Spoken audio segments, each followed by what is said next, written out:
नमस्कार जय भारत।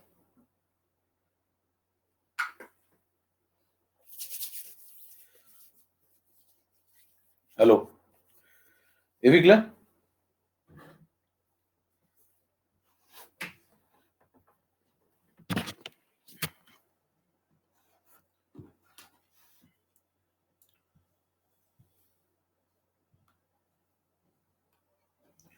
चलो सैनिटाइजर घर में कौन लगाता भाई, तुम भी ऐसी बातें करते। करे सैनिटाइजर लगा रहा।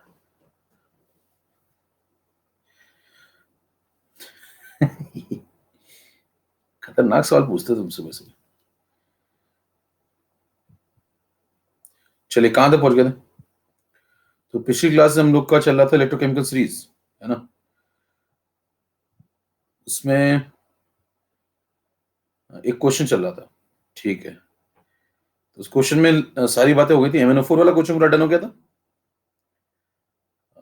आज हम लोग को नेक्स्ट इक्वेशन आगे बढ़ानी, ठीक है, ओके। तो उस क्वेश्चन को एक और उसमें पार्ट है वो भी खत्म कर लें, फिर आगे बढ़े। चलिए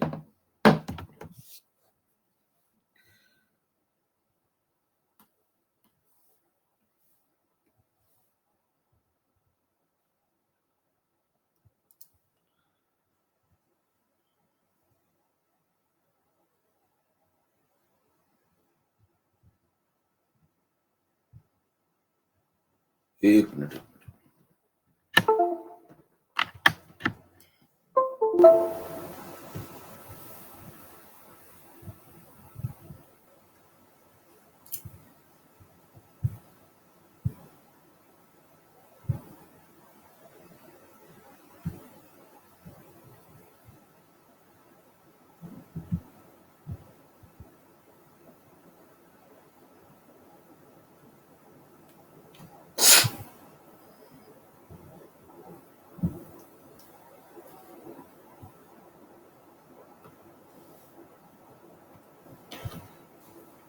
चलो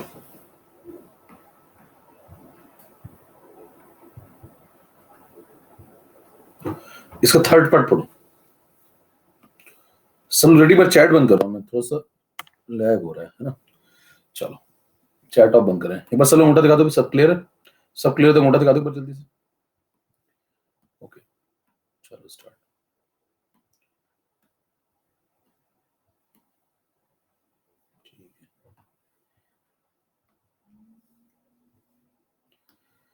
तो सबसे पहले से पढ़िए 3 नंबर क्वेश्चन। बाकी सब तो आपका दो दो क्वेश्चन तो हो गए थे, इसके बाद 3 पढ़ो जरा। On the basis of the E not value, आपको बताना ई नॉट की वैल्यू उसके बेसिस पे कौन सी रिएक्शन स्पॉन्टेनियस है, ठीक है। तो कौन सी रिएक्शन स्पॉन्टेनियस के लिए 4 ऑप्शन देने पड़ेंगे। कई लोग करना शुरू कर दिए होंगे, अभी नहीं करना था, अभी तो मतलब सवाल नहीं है, ऑप्शन तो देने दो। तो आपको बताना ये वाला पार्ट, लेकिन इसमें पहले ऑप्शन तो देने दो ना। अब ऑप्शन दे रहे, अब सवाल यहां से शुरू होता है। स्लाइड नंबर 1 ये है, स्लाइड नंबर 2 ये। हैंग हो रहा है सिस्टम के।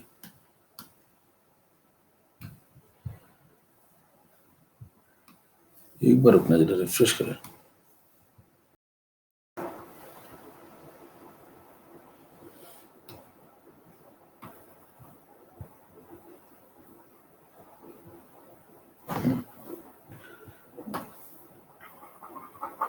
धीमा धीमा चल रहा कर से।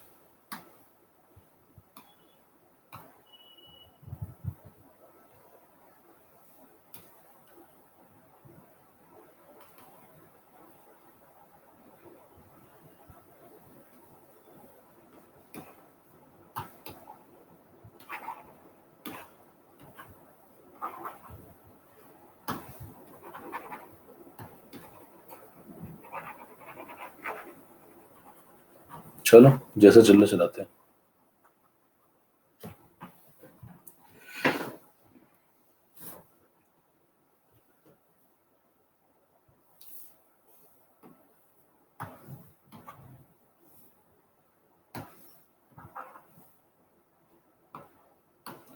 देखिए तो स्लाइड नंबर 2 ये है।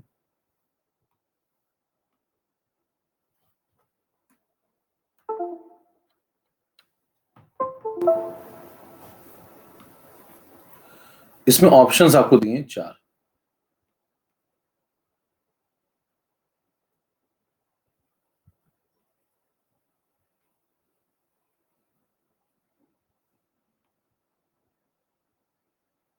पहला,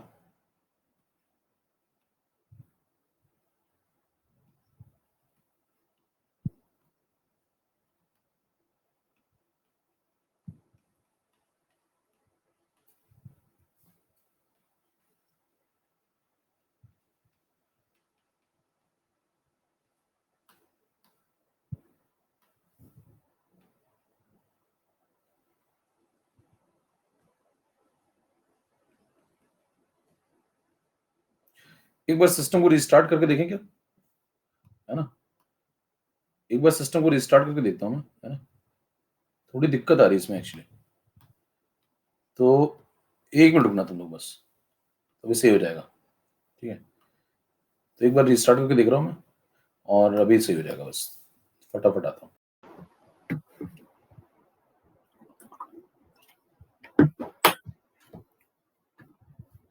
अभी सही है, अभी क्लियर है। एवी सब सही चल रहा है आपको, एवी भी सब सही है, ओके। चलो अब शुरू करते हैं, बिल्कुल ठीक है, अब कोई दिक्कत नहीं। चलो चैट बंद कराऊंगे फटाफट में। अब ये देखो सवाल उसका जो थर्ड पार्ट है, अब थोड़ा सही चल रहा है। देखिए थर्ड पार्ट में ये कह रहा है कोई रिएक्शन दी हुई है 4, आपको बताना है इनमें से कौन सी वाली स्पॉन्टेनियस है, ए बी, ये है तीसरी, ठीक है, और ये है चौथी।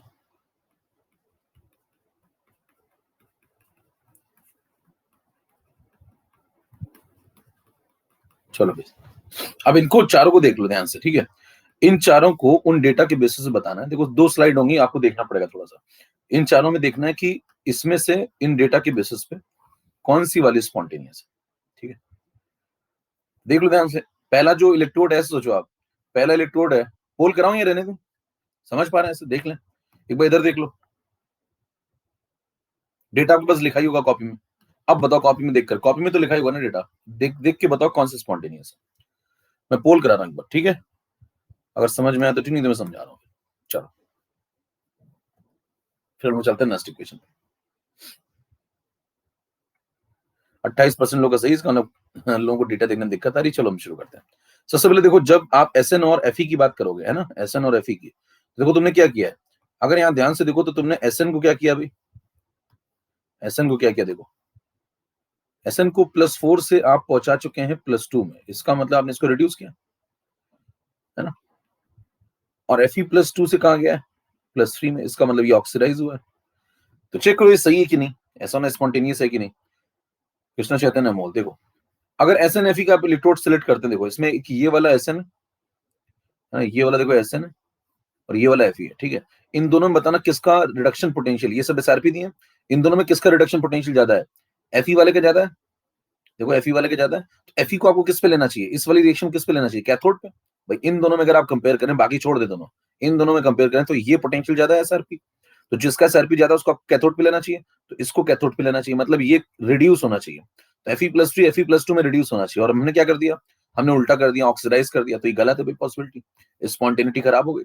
अगर आप एक चीज खराब करेंगे दूसरी चीज अपने आप खराब होगी भाई, अगर आप Fe को सही सेट नहीं करें तो दूसरा अपने आप गलत सेट हुआ है। हेलो, क्या बात समझ में आई। चले नेक्स्ट पॉइंट पे। अब देखो Fe और आई में देखना जरा, Fe में चेक करो, Fe में क्या हुआ, देखो ये वाला आई का देखो, और ये वाला Fe का देखो, जरा इन दोनों पोटेंशियल को देखो, ये फर्स्ट और थर्ड, बताओ कौन ज्यादा है, 0.77 ज्यादा है, 0.77 ज्यादा, तो बताना Fe को क्या होना चाहिए, रिड्यूस, और I माइनस को क्या होना चाहिए, ऑक्सीडाइज, तब बनेगा स्पॉन्टेनियस। स्पॉन्टेनियस का मतलब जो व्यक्ति जो काम अच्छा कर सके उससे वो काम करवाओ। तो बताइए इन दोनों में अगर आप कंपेयर करें तो 0.77 ज्यादा है, इसका मतलब Fe वाला एसआरपी ज्यादा है। अगर Fe का एसआरपी ज्यादा है, इसका मतलब Fe वाले को आपको रिड्यूस करना चाहिए। चेक करो क्या आपने ऐसा किया है, नहीं, आपने तो उल्टा ऑक्सीडाइज कर दिया, देखो Fe को ऑक्सीडाइज कर दिया ना, +2 से +3 में भेज दिया, तो गड़बड़ हो गया। एक भी चीज अगर गड़बड़ होगी दूसरी अपने आप गड़बड़, तो दोनों नहीं चेक करनी होती है, तो यही चेक कर लो, Fe को आपने क्या कर दिया, ऑक्सीडाइज, जो कि गलत है, हमें तो रिड्यूस करना था। Fe में से हमें तो Fe+3 को रिड्यूस करना था ना, क्लियर है। तीसरे पे आओगे, एसएन और आई में क्या करोगे, देखो एसएन आई, ये दोनों एसएन आई वाले, ये दोनों ऑप्शन, तो ये दोनों अगर एसएन आई वाले तो एसएन आई में चेक कर लो। देखो ये है एसएन, ये वाली रिएक्शन एसएन, आई वाली कहां है, ये रही आई वाली, इन दोनों में कंपेयर करो जरा, इन दोनों में कौन सा, ये 0.54, ये 0.1, कौन ज्यादा है? 0.54 ज्यादा है। और अगर 0.54 ज्यादा है, इसका मतलब ये रिडक्शन पे अच्छी पॉसिबिलिटी इन दोनों में से। देखो पहली चौथी बताओ, फर्स्ट और फोर्थ में से क्या फर्स्ट वाली बेटर है? फर्स्ट वाली बेटर है तो इसको रिडक्शन पे लेना चाहिए, जो अच्छी एसआरपी रखेगी उसको आपको रिडक्शन पे लेना है, और दूसरा वाला अपने आप ऑक्सीडेशन पे आ जाएगा, राइट? तो बताओ ये 0.54, ये 0.1, तो 0.54 ज्यादा, इसका मतलब इसको रिडक्शन पे लेना चाहिए, यानी कि I2 को I माइनस में रिड्यूस करना चाहिए और Sn+2 को ऑक्सीडाइज करना चाहिए। चेक करो, I2 को रिड्यूस करना चाहिए। अब देखो I2 को आपने क्या कर दिया, रिड्यूस नहीं किया, यहाँ पे तो ऑक्सीडाइज किया है। देखो I माइनस को आपने I2 में क्या कर दिया, ऑक्सीडाइज कर दिया, गलत हो गया। तो इसका मतलब आपने यहाँ इसको इसमें ऑक्सीडाइज कर दिया, जबकि करना क्या चाहिए था, रिड्यूस करना चाहिए था। तो बताइए गड़बड़ हो गया ना मामला। और अगर एक गड़बड़ हो गया, देखो ऑक्सीडाइज कर दिया ना इसको, तो I माइनस को -4 से 0 में पहुंचा दिया, मतलब कि ऑक्सीडाइज कर दिया आपने, जबकि इसको करना क्या चाहिए था, उल्टा काम करना चाहिए था। तो ये भी गलत हो गया। अब अगर 3 गलत हो गया और यकीन मानिए वहां चौथा चेक कर रहे हैं, तो आप बहुत लंबे में, अगर 3 ऑप्शन क्रॉस लग चुका है और वो क्रॉस आपने बिल्कुल सही तरीके से लगाया, तो चौथा अपने आप ठीक है। देखो यहाँ पे क्या हो रहा है, यहाँ पे जो होना चाहिए था वही हो रहा है। I2 क्या हो रहा है, देखो I2 I माइनस में क्या हो रहा है, रिड्यूस, दिख रहा है। और देखो Sn+2 Sn+4 में क्या हो रहा है, ऑक्सीडाइज। बिल्कुल सही चल रहा है। क्यों? देखो Sn और I में आप चेक करिए, बस एक लाइन चेक करनी होती, ध्यान से देखिए तो, ये देखा करो, फिर ये देखा करो, फिर दोनों के डेटा देखा करो। 0.54, 0.1, 0.54 ज्यादा है, एसआरपी अगर इसका ज्यादा है, तो जिसका एसआरपी ज्यादा उसकी रिडक्शन की टेंडेंसी अच्छी, उसको कैथोड पे लो। तो इसको किस पे लो, कैथोड पे। तो ये एज इट इज देखो रिड्यूस हो रहा है, देखो 2 इलेक्ट्रॉन ले रहा है, तो as it is I2 gives I minus, ये रिएक्शन लेनी चाहिए, ये कैथोड पे आएगा। तो ये वाला फिर किस पे आएगा, पलट करके एनोड पे आएगा। तो इसको पलट दो, Sn+2 गिव्स Sn+4, तो ऊपर वाला ये कैथोड, इधर वाला ये एनोड। तो लगा लो भैया कैथोड एनोड, देखो ये कैथोड और ये वाला देखो एनोड, ये बना स्पॉन्टेनियस कॉम्बिनेशन। कितने को बात समझ में आ गई, फटाफट तोड़िए। क्लियर है क्वेश्चन? तो इस तरीके की काम कर लेंगे फिर आप। चले नेक्स्ट पॉइंट पे, अब नेक्स्ट इक्वेशन पे आइए। देखिए नेक्स्ट इक्वेशन एक थर्मोडायनेमिक्स की इक्वेशन से निकली है, स्लाइड नंबर आ जाओ 3। अब वो थर्मोडायनेमिक्स की इक्वेशन आपको बाद में समझनी होगी, है ना, फिलहाल आप अभी यहां समझिए। सबसे पहले तो ये समझ लिए गिव्स फ्री एनर्जी चेंज क्या होता है ना। सबसे पहले एक पॉइंट यहाँ पे थर्मोडायनेमिक्स का समझना होगा कि गिव्स फ्री एनर्जी चेंज क्या होता है। तो एक शब्द आएगा यहाँ पे डेल्टा जी, और उससे भी पहले एक शब्द आएगा जी। तो ये जी क्या है, पहले यही शुरुआत कर लीजिए, जी क्या चीज है। तो जी है गिव्स फ्री एनर्जी। अब इसको आप डिटेल में तो थर्मो में पढ़ेंगे, लेकिन अभी फिलहाल कुछ कुछ काम की बातें यहां सुन लीजिए। गिव्स फ्री एनर्जी क्या होता है, देखिए आप थर्मो में पढ़ेंगे, वो बातें वहीं पे डिटेल में डिस्कस होंगी। डेल्टा जी जो होता है उसको लिखा जाता है minus work done useful. Work done दो प्रकार के होते हैं, यूजफुल वर्क डन, एक नॉन यूजफुल वर्क डन। तो जो यूजफुल वर्क डन होता है उसका दूसरा नाम है इलेक्ट्रिकल वर्क डन भी बोल सकते हैं इसको। जो आप मैकेनिकल वर्क निकालते हैं ना, पीवी वाला, वो नॉन यूजफुल वर्क होता है। तो वर्क के दो हिस्से, एक यूजफुल एक नॉन यूजफुल, है ना। तो नॉन यूजफुल वाला कौन सा वाला, तो वो जो मैकेनिकल आप करते हैं ना पीवी वर्क, वो नॉन यूजफुल है। और जो यूजफुल है उसे कौन सा बोलते हैं, इलेक्ट्रिकल वर्क। जैसे बल्ब जल रहा है नहीं, है ना, कोई इन्वर्टर चल रहा है, कोई चीज चल रही है ऐसी, जो पंखा घूम रहा है, तो वो क्या है, यूजफुल वर्क है। तो इलेक्ट्रिकल वर्क को क्या बोलते हैं, यूजफुल वर्क। और अगर आपसे पूछे कि जितना आप यूजफुल वर्क करेंगे वो कहां से करते हैं, वो गिव्स एनर्जी से करते हैं।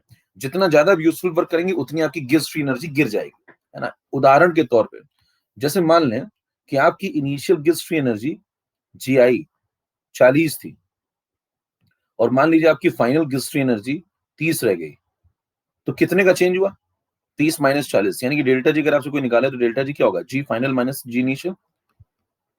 ठीक है, तो इसको क्या लिखेंगे, 30 माइनस 40, तो ये कितना आएगा, -10। कोई पूछे साहब डेल्टा जी की वैल्यू -10 आने क्या मतलब है, क्या लॉजिक है इसका, तो क्या बताएंगे उसको। कहेंगे अगर ये -10 लिख रहा है, इसका मतलब पहला पॉइंट तो ये हो गया कि गिव्स फ्री एनर्जी गिर गई है। देखो गिव्स फ्री एनर्जी गिर गई है, 40 से घट के 30 हो गई है। तो 10 कहाँ गई, तो कोई पूछे आपसे पूछे 10 कहाँ गई, तो कहेंगे 10 का यूजफुल वर्क हो गया। तो देखिए ये 10 क्या है, ये यूजफुल वर्क है। और माइनस क्यों लगाया है, क्योंकि गिव्स फ्री एनर्जी में चेंज जो आया है वो नेगेटिव आया है। क्यों, क्योंकि वो गिर गई है। तो जितने का भी आप यूजफुल वर्क करेंगे वो कहां से करते हैं, गिव्स फ्री एनर्जी से किया जाता है। तो एनर्जी का वो हिस्सा, है ना, सब्सटेंस की एनर्जी का या सिस्टम की एनर्जी का वो हिस्सा जिससे आप यूजफुल वर्क करते हैं, उसे कहा जाता है गिव्स फ्री एनर्जी। ये यूजफुल वर्क करने के लिए रिजर्व होती है, बराबर। तो अगर आप कहें कि भाई साहब मेरी गिव्स फ्री एनर्जी सिस्टम की 40 रख के बैठा था और अब मेरी घट करके 30 हो गई है, तो आप तुरंत समझ जाएं कि 10 का यूजफुल वर्क हुआ है। और अगर 10 का यूजफुल वर्क हुआ है तो जो चेंज होगा उसमें डेल्टा जी वो नेगेटिव आएगा। नेगेटिव आने का सेंस यही है कि गिव्स फ्री एनर्जी पहले से कम हो गई है, बराबर। तो माइनस क्यों लगाया? क्योंकि नेगेटिव चेंज है। 10 का क्या यूज है? 10 का मतलब ये अमाउंट बता रहा है। अगर मान लो यहीं पे 15 का यूजफुल वर्क डन हुआ था तो -15 आती। अगर 17 का यूजफुल वर्क हुआ था तो -17 आती। पॉइंट समझ पा रहे हैं? तो ये एक्सप्रेशन आपको समझना होगा। अब इसको और समझाया जाएगा जब आप थर्मो पढ़ेंगे। फिलहाल इतना क्लियर। अब इसको समझते हैं जरा। जैसे मान लीजिए आपके पास एक बैटरी है ना? आपके पास एक बैटरी है और उस बैटरी से, ये मान लो आपके पास एक बैटरी 20 वोल्ट की, ठीक है। अब इस 20 वोल्ट की बैटरी से मान लीजिए आपने Q कूलॉम चार्ज फ्लो करा दिया। ये 20 वोल्ट की बैटरी है, इससे Q कूलॉम चार्ज फ्लो करा दिया, ठीक है। इलेक्ट्रॉन निकलेंगे ना यहाँ से। तो आपसे पूछे थे कितने का इलेक्ट्रिकल वर्क हुआ है, तो आप बोलेंगे Q इंटू V का। अगर आपसे कोई पूछे कितने का इलेक्ट्रिकल वर्क हुआ है, मैग्नीट्यूड बता दो बस का, अमाउंट, तो आप कहेंगे इलेक्ट्रिकल वर्क तो हुआ है Q इंटू V का, ठीक है। अब Q को अगर आप कूलॉम में लेते हैं और V को वोल्ट में लेते हैं तो जो वर्क डन आएगा वो जूल में आ जाएगा, बराबर। ये बात आप फिर से पढ़ते हैं बहुत ज्यादा। अब मान लीजिए यहां से आपने एक इलेक्ट्रॉन निकाला बैटरी में से, भाई चार्ज फ्लो करेगा ना बैटरी में से, तो बताइए यहां से मान लीजिए एक इलेक्ट्रॉन आपने निकाला होता, अगर एक इलेक्ट्रॉन इमिट होता तो उस पर कितना चार्ज होता? एक इलेक्ट्रॉन पे चार्ज होता 1.6 10 टू द पावर -19 कूलम, ठीक है। तो अगर आपसे पूछता है कि 1 मोल इलेक्ट्रॉन पे चार्ज निकालो, 1 मोल इलेक्ट्रॉन पे चार्ज निकालो, तो आप कहेंगे 1 मोल इलेक्ट्रॉन पे, 1 मोल इलेक्ट्रॉन में n इलेक्ट्रॉन्स होते हैं, तो एक इलेक्ट्रॉन पे चार्ज अगर इतना है तो फिर Na इलेक्ट्रॉन पे चार्ज कितना होगा, इसमें इंटू Na कर लो। जैसे अब इसमें Na मल्टीप्लाई करेंगे तो ये बन जाएगा 1.6 इंटू 10 टू द पावर -19। ये तो हो गया एक इलेक्ट्रॉन पे। हमें कितने इलेक्ट्रॉन पे निकालना है, Na, तो हमारे पास इतने कूलॉम चार्ज होगा। क्लियर? तो कोई पूछा आपसे 1 मोल इलेक्ट्रॉन पे चार्ज निकालो, मतलब देखो मोल कंसेप्ट आपने पढ़ा हुआ है, तो ये ढेर बनाएंगे, इसमें सब ये सब कौन है, इलेक्ट्रॉन। तो इतने सारे इलेक्ट्रॉन्स पे कितना चार्ज होगा, तो आप कहेंगे इतने सारे इलेक्ट्रॉन्स पे 1 मोल इलेक्ट्रॉन के बराबर का चार्ज होगा। 1 मोल इलेक्ट्रॉन पे कितना चार्ज होगा, Na इलेक्ट्रॉन के बराबर। उसमें से एक इलेक्ट्रॉन पे कितना चार्ज है, 1.6 10 टू द पावर -19 इंटू क्या कर दिया, Na, तो ये टोटल चार्ज आ गया कूलॉम में। इसको अगर आप सॉल्व करेंगे तो ये आएगा 96488। इसको गुणा भाग करें तो ये लगा दें 1.6 10 टू द पावर -19 और Na की वैल्यू लगा दो 6.02 10 टू द पावर 23। तो अगर आप एग्जैक्ट सॉल्व करेंगे तो ये आएगा 96488 कूलॉम, ठीक है। इसी को अप्रॉक्स लिख लिया जाता है, इसी को अप्रॉक्स लिख लिया जाता है 96500 कूलॉम। इसी को बोला जाता है 1 फेराडे। तो 1 फेराडे जो है वो कितना है, 96500 कूलॉम। कोई पूछे 1 फेराडे का मतलब क्या, भैया यही समझो, तो कहेंगे 1 फेराडे का मतलब है ये, इसका मतलब है ये, इसका मतलब ये, इसका मतलब ये, इसका मतलब Na इलेक्ट्रॉन पे चार्ज। 1 फेराडे का मतलब Na इलेक्ट्रॉन पे चार्ज। Na इलेक्ट्रॉन पे चार्ज का मतलब 1 मोल इलेक्ट्रॉन पे चार्ज। तो 1 मोल इलेक्ट्रॉन पे कितना चार्ज होता है, 1 फेराडे। 1 मोल इलेक्ट्रॉन पे चार्ज कितना होता है, 1 फेराडे या 96500 कूलॉम, बराबर। चार्ज की यूनिट है।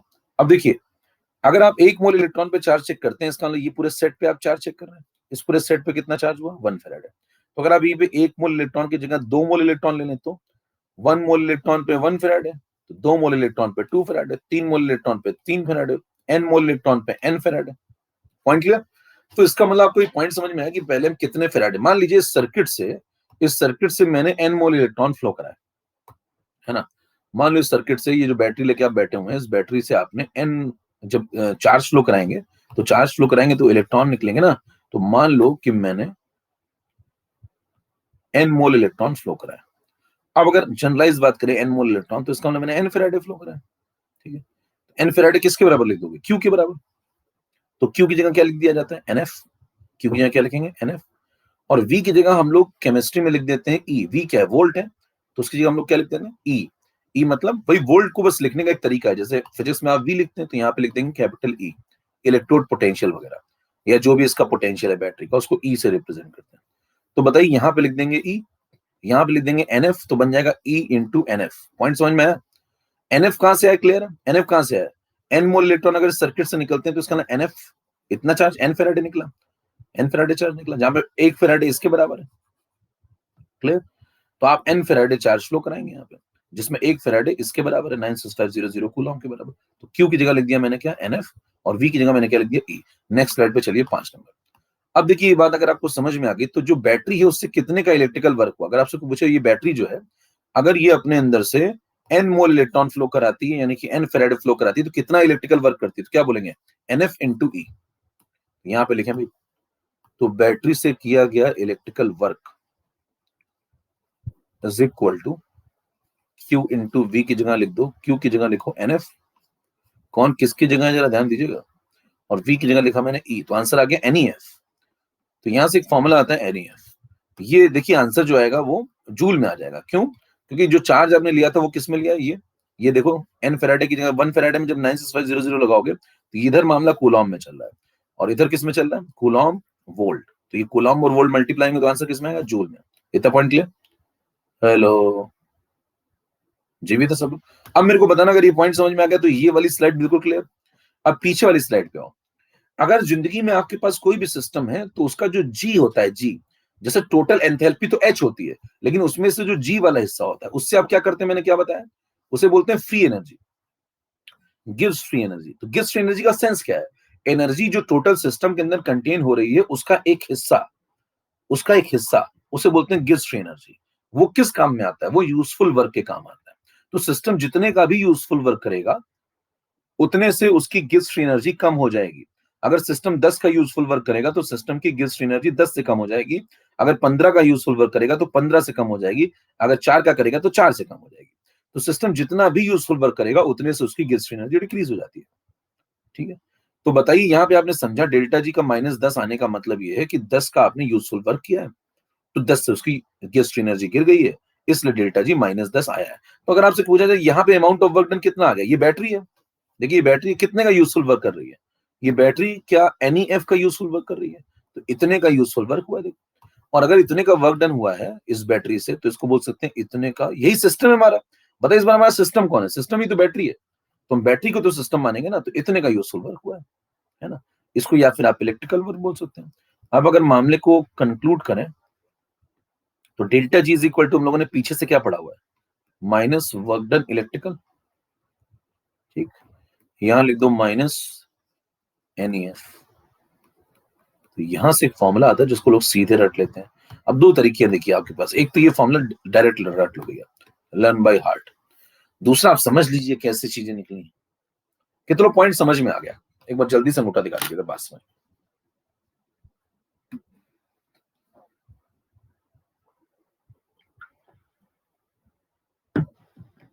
ठीक है भाई, क्लियर है मामला। तो यहां से आपको डेल्टा जी का लॉजिक मिल गया माइनस एनईएफ।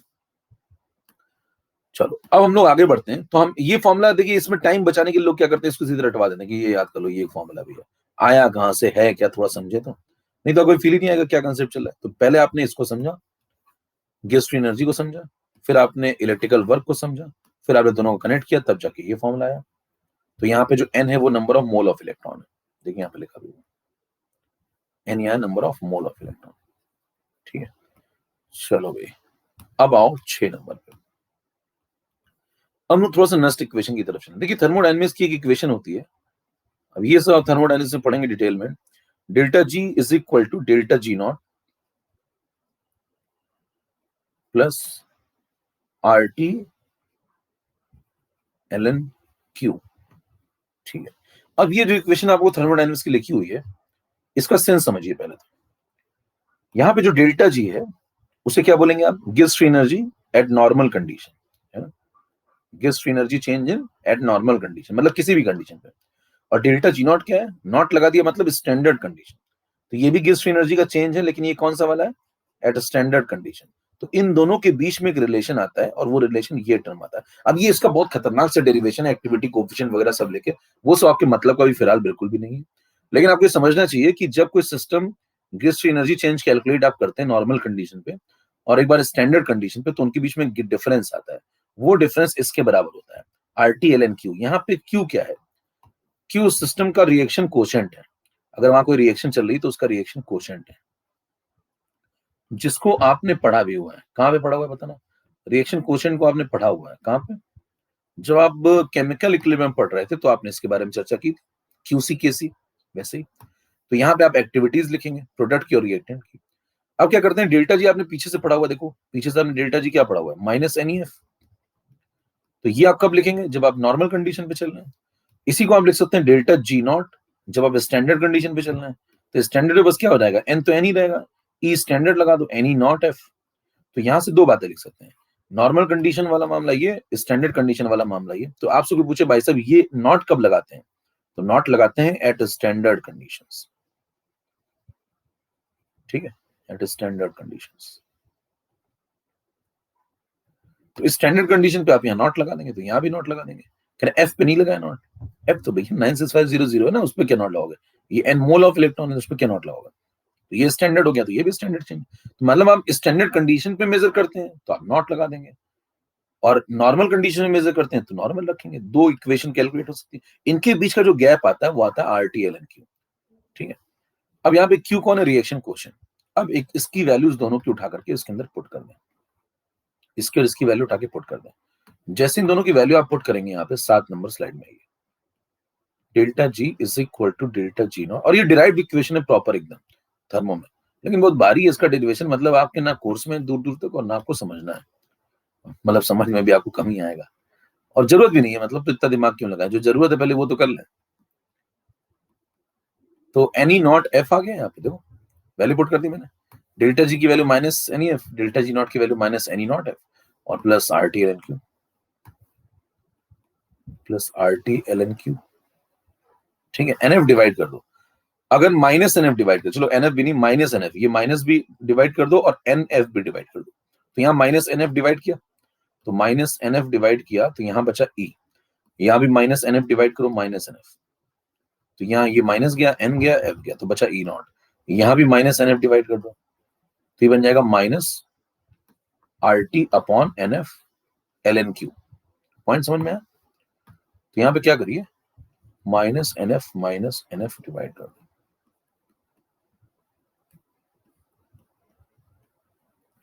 तो ये बन जाएगा E is equal to E0, यहां आ जाएगा माइनस RT/NF/ln/Q, ठीक, जहां पे Q क्या है, रिएक्शन कोएफिशिएंट। ये इक्वेशन आ चुकी है, इसको बोलते हैं नस्ट इक्वेशन। तो यहां से जाकर के एक इक्वेशन आई जिसको बोला गया नस्ट इक्वेशन। नस्ट इक्वेशन का थर्मोडायनेमिक्स से क्या कनेक्शन है, तो पूछे नस्ट इक्वेशन का थर्मोडायनेमिक्स से क्या कनेक्शन, ध्यान दीजिए। नस्ट इक्वेशन तो इलेक्ट्रोड पोटेंशियल वगैरह लेके बैठी हुई है, देखो अपने अंदर, उसका थर्मोडायनेमिक्स से क्या कनेक्शन। तो उसने कहा कि कनेक्शन इसलिए हो गया क्योंकि ये यूजफुल वर्क से कनेक्टेड है, डेल्टा जी। डेल्टा जी किससे कनेक्टेड है, देखिए ये इक्वेशन तो थर्मोडायनेमिक्स की है, तो ये इससे कैसे कनेक्ट होगी, तो आप कहेंगे डेल्टा जी क्योंकि कनेक्टेड होता है किससे, डेल्टा जी कनेक्टेड होता है यूजफुल वर्क से। तो जितने का भी सिस्टम बैटरी वर्क करेगी इलेक्ट्रिकल, उतने से उस बैटरी की जो गिस्ट एनर्जी है वो डिक्रीज कर जाएगी। तो इसलिए हम लोगों ने क्या किया, थर्मोडायनेमिक्स की इक्वेशन उठाई, और थर्मोडायनेमिक्स की जो इक्वेशन उठाई उसमें डेल्टा जी को useful work done minus W useful work done के बराबर लिख करके इसको फिर कनेक्ट कर लिया इससे। तो ये E का टर्म कहां से आया, ये बैटरी का पोटेंशियल डिफरेंस है ना। ये क्या है, जो बैटरी यूजफुल वर्क कर रही है या इलेक्ट्रिकल वर्क कर रही है, तो वर्क को पोटेंशियल से कनेक्ट तो कर सकते हैं ना भाई। देखिए वर्क जो बैटरी कर रही है यूजफुल वर्क, उसको पोटेंशियल से कनेक्ट कर सकते हैं, तो कनेक्ट कर दिया मैंने। इसी को बोलते हैं नस्ट इक्वेशन। कितनों को बात समझ में आ गई, चलो भाई। अब मेरे पास ये फॉर्मेट आ गया, अब हमें गुणा भाग करना है, मतलब यहां तक कंसेप्ट चल रहा था, अब इसके आगे कंसेप्ट कोई खास नहीं है, अब गुणा भाग है। तो अब आ जाइए 8 नंबर पे भैया। 8 नंबर पे आप आएंगे तो आप लिखेंगे यहाँ पे हेडिंग डालना, अब हम पढ़ने जा रहे हैं प्योरली नस्ट इक्वेशन को। नर्स नहीं है, पता लगा नर्स कंपाउंडर लिख दिया, नर्स्ट बीच में स्पेलिंग सही लिखो पहले, बीच में आप भैया एन आता है, ठीक है। समझ नस्ट इक्वेशन क्या है, देखो अभी आपने डिराइव किया E is equal to E0 minus RT/NF ln/Q। Q यहाँ पे रिएक्शन कोएफिशिएंट है, ठीक है, देख लो पीछे डिराइव। अब इसमें और अंदर चलें अगर आप, तो आप लिखें E is equal to E0 minus, अब इसके फॉर्मेट देखिए, मैं बहुत सारे फॉर्मेट लिख रहा हूँ, अपॉन NF, ln की जगह मैं लिख सकता हूँ log बेस E Q, ये भी ठीक है। देखो ln की जगह मैंने क्या लिख दिया, log बेस c, ये भी ठीक है। अगला फॉर्म है, मैंने लिखा E is equal to E not minus, अब देखो log बेस E को log बेस 10 में कन्वर्ट कर चुके हैं आप बहुत बार केमिकल काइनेटिक्स में। 2.303 आप बाहर आ जाएगा, यहाँ बचेगा RT अपॉन NF, फिर यहाँ log का बेस चेंज हो जाएगा, वो हो जाएगा 10, ये भी ठीक है। अच्छा Q को क्या लिखते हैं हम लोग, Q को लिखते हैं प्रोडक्ट अपॉन रिएक्टेंट। कोई पूछे भाई साहब Q क्या है, तो Q आप पढ़ चुके हैं, वही QC KC। कोई रिएक्शन अगर आपने केमिकल चेंज लिया तो Q क्या है, प्रोडक्ट कंसंट्रेशन उसकी एक्टिविटी अपॉन रिएक्टेंट की एक्टिविटी, जो एक्टिव मास आप लेते हैं ना वो। तो यहाँ पे Q क्या है, प्रोडक्ट अपॉन रिएक्टेंट कंसंट्रेशन, ठीक है। तो वो Q बाद में फिल कर देंगे यहाँ पे, ठीक है। आप चाहें तो Q की जगह यहाँ P/R लिख भी सकते हैं आप जगह। अब मामला यहाँ तक पहुंच गया, ये भी ठीक है। अब ये भी ठीक है तो थोड़ा और अंदर चलो भी, यहाँ पे देखो 2.303, यहाँ पे जो 2.303 है ये कांस्टेंट है, और यहाँ पे देखिए ध्यान से तो R भी कांस्टेंट है, और पूरी बैटरी के अंदर जो सर्किट चलते हैं उसमें टेम्परेचर भी फिक्स ही रहता है। आप जनरली पढ़ेंगे तो बताइए पूरी बैटरी वगैरह आप किससे पढ़ते हैं, रूम टेम्परेचर पे। आप इन्वर्टर की बैटरी या कोई बैटरी उसको बैठ के बर्नर में गर्म थोड़ी करते हैं कि मैं कॉलिगेटिव प्रॉपर्टी चेक करूंगा उसकी। तो बैटरी में गर्म करो क्या, 90 डिग्री से लेकर उसको धमाका करना है मेरे, तो गर्म तो करते नहीं है। और फ्रीजर में रखो क्या बैटरी को, कहोगे मैं -3 डिग्री तक ले जाऊंगा देखो क्या करती है। तो टेम्परेचर तो नॉर्मल टेम्परेचर पे काम करती है ना बैटरी। तो आप देखेंगे पूरा खेल में, पूरी इलेक्ट्रोकेमिस्ट्री में टेम्परेचर कितना चलता है, 25 डिग्री, कमरे का तापमान। इन्वर्टर कहाँ काम करता है, कमरे के तापमान पे। सारी बैटरीज वगैरह कहाँ लगाई जाती है, कमरे के तापमान पे। तो मतलब आपको क्वेश्चन में जब भी टेम्परेचर यूज करना है तो आप 25 डिग्री यूज करेंगे। अब सवाल उठता है, इसको सॉल्व कर लेते हैं, ये जो क्वेश्चन इसको सॉल्व कर देखो क्या हो जाएगा, 2.303, यहाँ पे अलग से सॉल्व कर देते हैं, यहाँ पे साइड में सॉल्व कर देते हैं। देखो ध्यान से 2.303 RT अपॉन F को सॉल्व कर रहे हैं, इसको लिख दिया 2.303, R की वैल्यू लगा दो। अब R की वैल्यू आप लगाएंगे जूल वाली 8.314, समझ में आ रही बात। ये वैल्यू क्यों लगाना भैया, क्योंकि ये हमें वोल्ट में चाहिए, तो जब ये वोल्ट में चाहिए तो इसका एनर्जी हमें जूल में चाहिए। देखो आया कहां से, यहाँ से, तो ये जो डेल्टा जी हमें जूल वगैरह में चाहिए। तो अगर ये जूल में चाहिए, ये वोल्ट में चाहिए, तो भाई आर भी कौन सा लगाओगे, जूल वाला। समझ पा रहा है भाई, ये हमें वोल्ट में चाहिए तो ये हमें एनर्जी जूल में चाहिए, तो आर कौन सा लगाएंगे, जूल वाला लगाएंगे ना, कैलोरी वाला थोड़ी लगाएंगे। बात समझ में आ रही है। तो बताइए आर कौन सा लगाया मैंने, जूल वाला। पॉइंट क्लियर, कहां से निकल रहे यूनिट वगैरह, तो इसीलिए पूरा समझना जरूरी है, नहीं तो फील नहीं आएगा कोई भी। और यार टेम्परेचर लगाया मैंने 298 केल्विन, कितना लगाया, 25 डिग्री, है ना, 25 डिग्री सेल्सियस, तो 298 केल्विन, ये टेम्परेचर यूज करेंगे। फिर बताइए यहाँ पे एफ कितना लगाएंगे, 96500, तो ये कूलॉम में लगाया। सॉल्व करेंगे तो आपको एक आंसर मिल जाएगा। इसको सॉल्व करें जरा तो आपको मिलेगा 0.0591, 0.0591 बराबर। अब ये इसकी वैल्यू आ गई, आप चेक कर सकते हैं। और जैसे ही इसकी वैल्यू आ गई तो इसको यहाँ पे उठा के पुट कर दें, तो यहाँ पे एक फॉर्मूला आ जाएगा, E is equal to E not minus 0.0591 upon n log of reaction quotient. Base 10 understood है, अगर मैं यहाँ बेस 10 हटा भी दूं तो भी अंडरस्टूड है, बेस 10 लगा हुआ है। तो कभी मान लीजिए मैं ऐसा भी लिख के छोड़ दूं तो आपको समझना होगा बेस 10 अंडरस्टूड है। इतने पॉइंट तक सब लोग पहुंच गए क्या भैया, एक बार देख लो जल्दी से फिर आगे बढ़ो।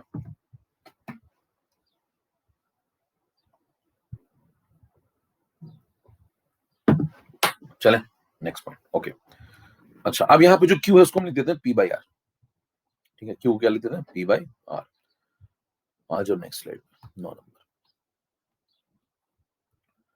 अब हमने लिख दिया नेक्स्ट इक्वेशन का format, E is equal to, ऐसे भी लिख सकते हैं, E not minus 0.0591 upon n log of P/R, ठीक है।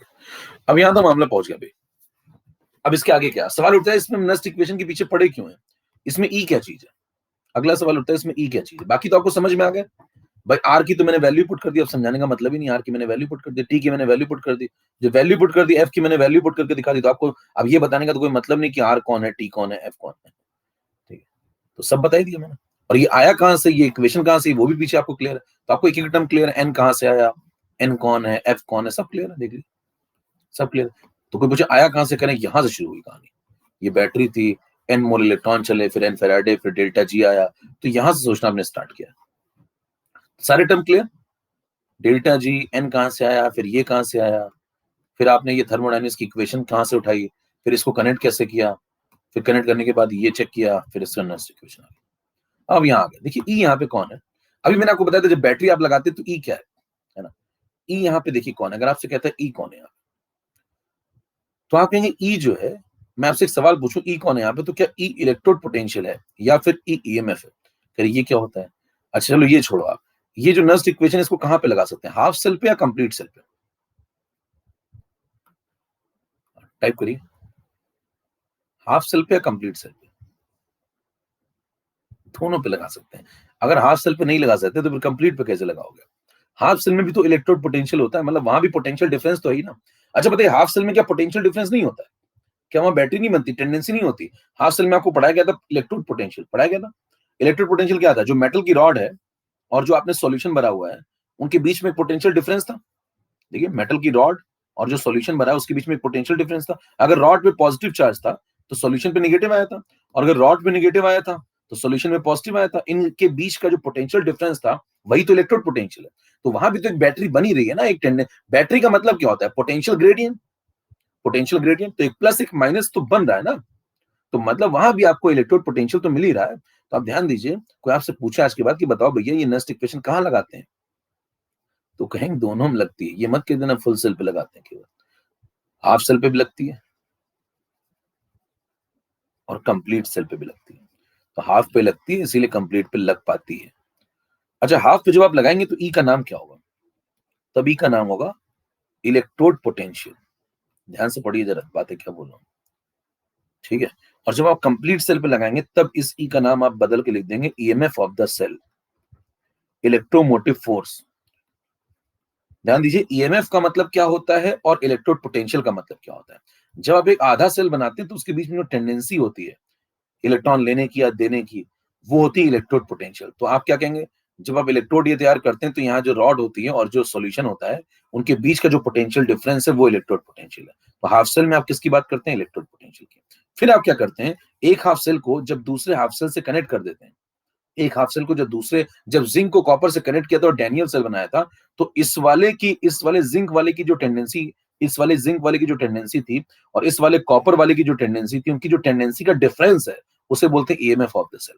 वो इलेक्ट्रोमोटिव फोर्स है, मतलब वो सेल को काम करने के लिए जो उपलब्ध मोटिवेशन है वो है इलेक्ट्रोमोटिव फोर्स का। मतलब ये सर्किट जिंक लिया आपने, इधर आपने कॉपर लिया, दोनों को कनेक्ट कर दिया, जिंक और इधर कॉपर को कनेक्ट कर दिया आपने, सॉल्ट ब्रिज वगैरह लगा के सब कनेक्ट कर दिया। तो ये सर्किट चलेगा क्यों? इसके अंदर इलेक्ट्रोमोटिव फोर्स होना चाहिए। इलेक्ट्रोमोटिव फोर्स का मतलब क्या? न्यूटन में निकालो क्या इसको। इलेक्ट्रोमोटिव फोर्स का मतलब दोनों की टेंडेंसी का डिफरेंस। कौन सी टेंडेंसी का? किसी भी टेंडेंसी का देख सकते हैं। रिडक्शन से कंपेयर कर सकते हैं, ऑक्सीडेशन की टेंडेंसी ऑक्सीडेशन से कंपेयर कर सकते हैं। अगर दोनों वेसल्स में टेंडेंसी में अंतर होगा तभी सर्किट चलेगा, और अगर टेंडेंसी में कोई अंतर ही नहीं है तो सर्किट चलेगा ही नहीं। उसके अंदर कोई इलेक्ट्रोमोटिव फोर्स ही नहीं होगा तो सर्किट काम ही नहीं करेगा। क्या बात समझ पा रहे हैं? क्या इन दोनों टर्म में अंतर समझ में आ रहा है आपको? ये कब बातें करनी है, ये कब बातें करनी है, ठीक है। तो सिस्टमेटिक चलिए पानी की तरह। पहले मैंने क्या बोला आपको सिखाया, पहले देखो, पहले से मैंने आपको सिखाया क्या, इलेक्ट्रोकेमिकल सीरीज। इलेक्ट्रोकेमिकल सीरीज में क्या बताया आपको, इलेक्ट्रोड कैसे होते हैं। फिर मैंने उसमें आपको समझाया इलेक्ट्रोड पोटेंशियल क्या होता है। फिर इलेक्ट्रोड पोटेंशियल आप समझ चुके तो उनके बीच में जो डिफरेंस आएगा वो क्या है, वो इलेक्ट्रोमोटिव फोर्स है। तो कंप्लीट सेल में ये टर्म यूज होगा, हाफ सेल में ये टर्म यूज होगा। तो कभी भी आप हाफ सेल में ईएमएफ मत निकाल देना भैया, यानी हाफ सेल का ईएमएफ निकाल के आ गया मैं। अच्छा ई नॉट फिर क्या है यहाँ पे? अगर मान लीजिए हाफ सेल पे आप सवाल लगा रहे तो ई नॉट कौन है? ई नॉट स्टैंडर्ड है, बस इतना ही तो अंदर है। स्टैंडर्ड इलेक्ट्रोड पोटेंशियल है। और स्टैंडर्ड कंडीशन क्या होती है मैं आपको बता चुका हूं, जब मैंने आपको पढ़ाया था शी में आपको पढ़ा चुका हूं, रेफरेंस इलेक्ट्रोड याद है। तो वहां स्टैंडर्ड की बातें हुई थी, कंसंट्रेशन 1 मोलर, प्रेशर 180। हेलो, इसलिए कहता हूं रिवाइज करके आया करिए। तो ई नॉट क्या है? Standard electrode potential. और इस केस में बताना ई नॉट कौन है? Standard EMF.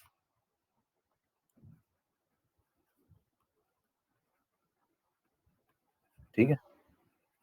तो बताइए क्या मैं इस नेक्स्ट इक्वेशन को दोनों जगह लगा सकता हूँ? यस, दोनों जगह लगा सकते हैं, दोनों जगह टेंडेंसी तो है।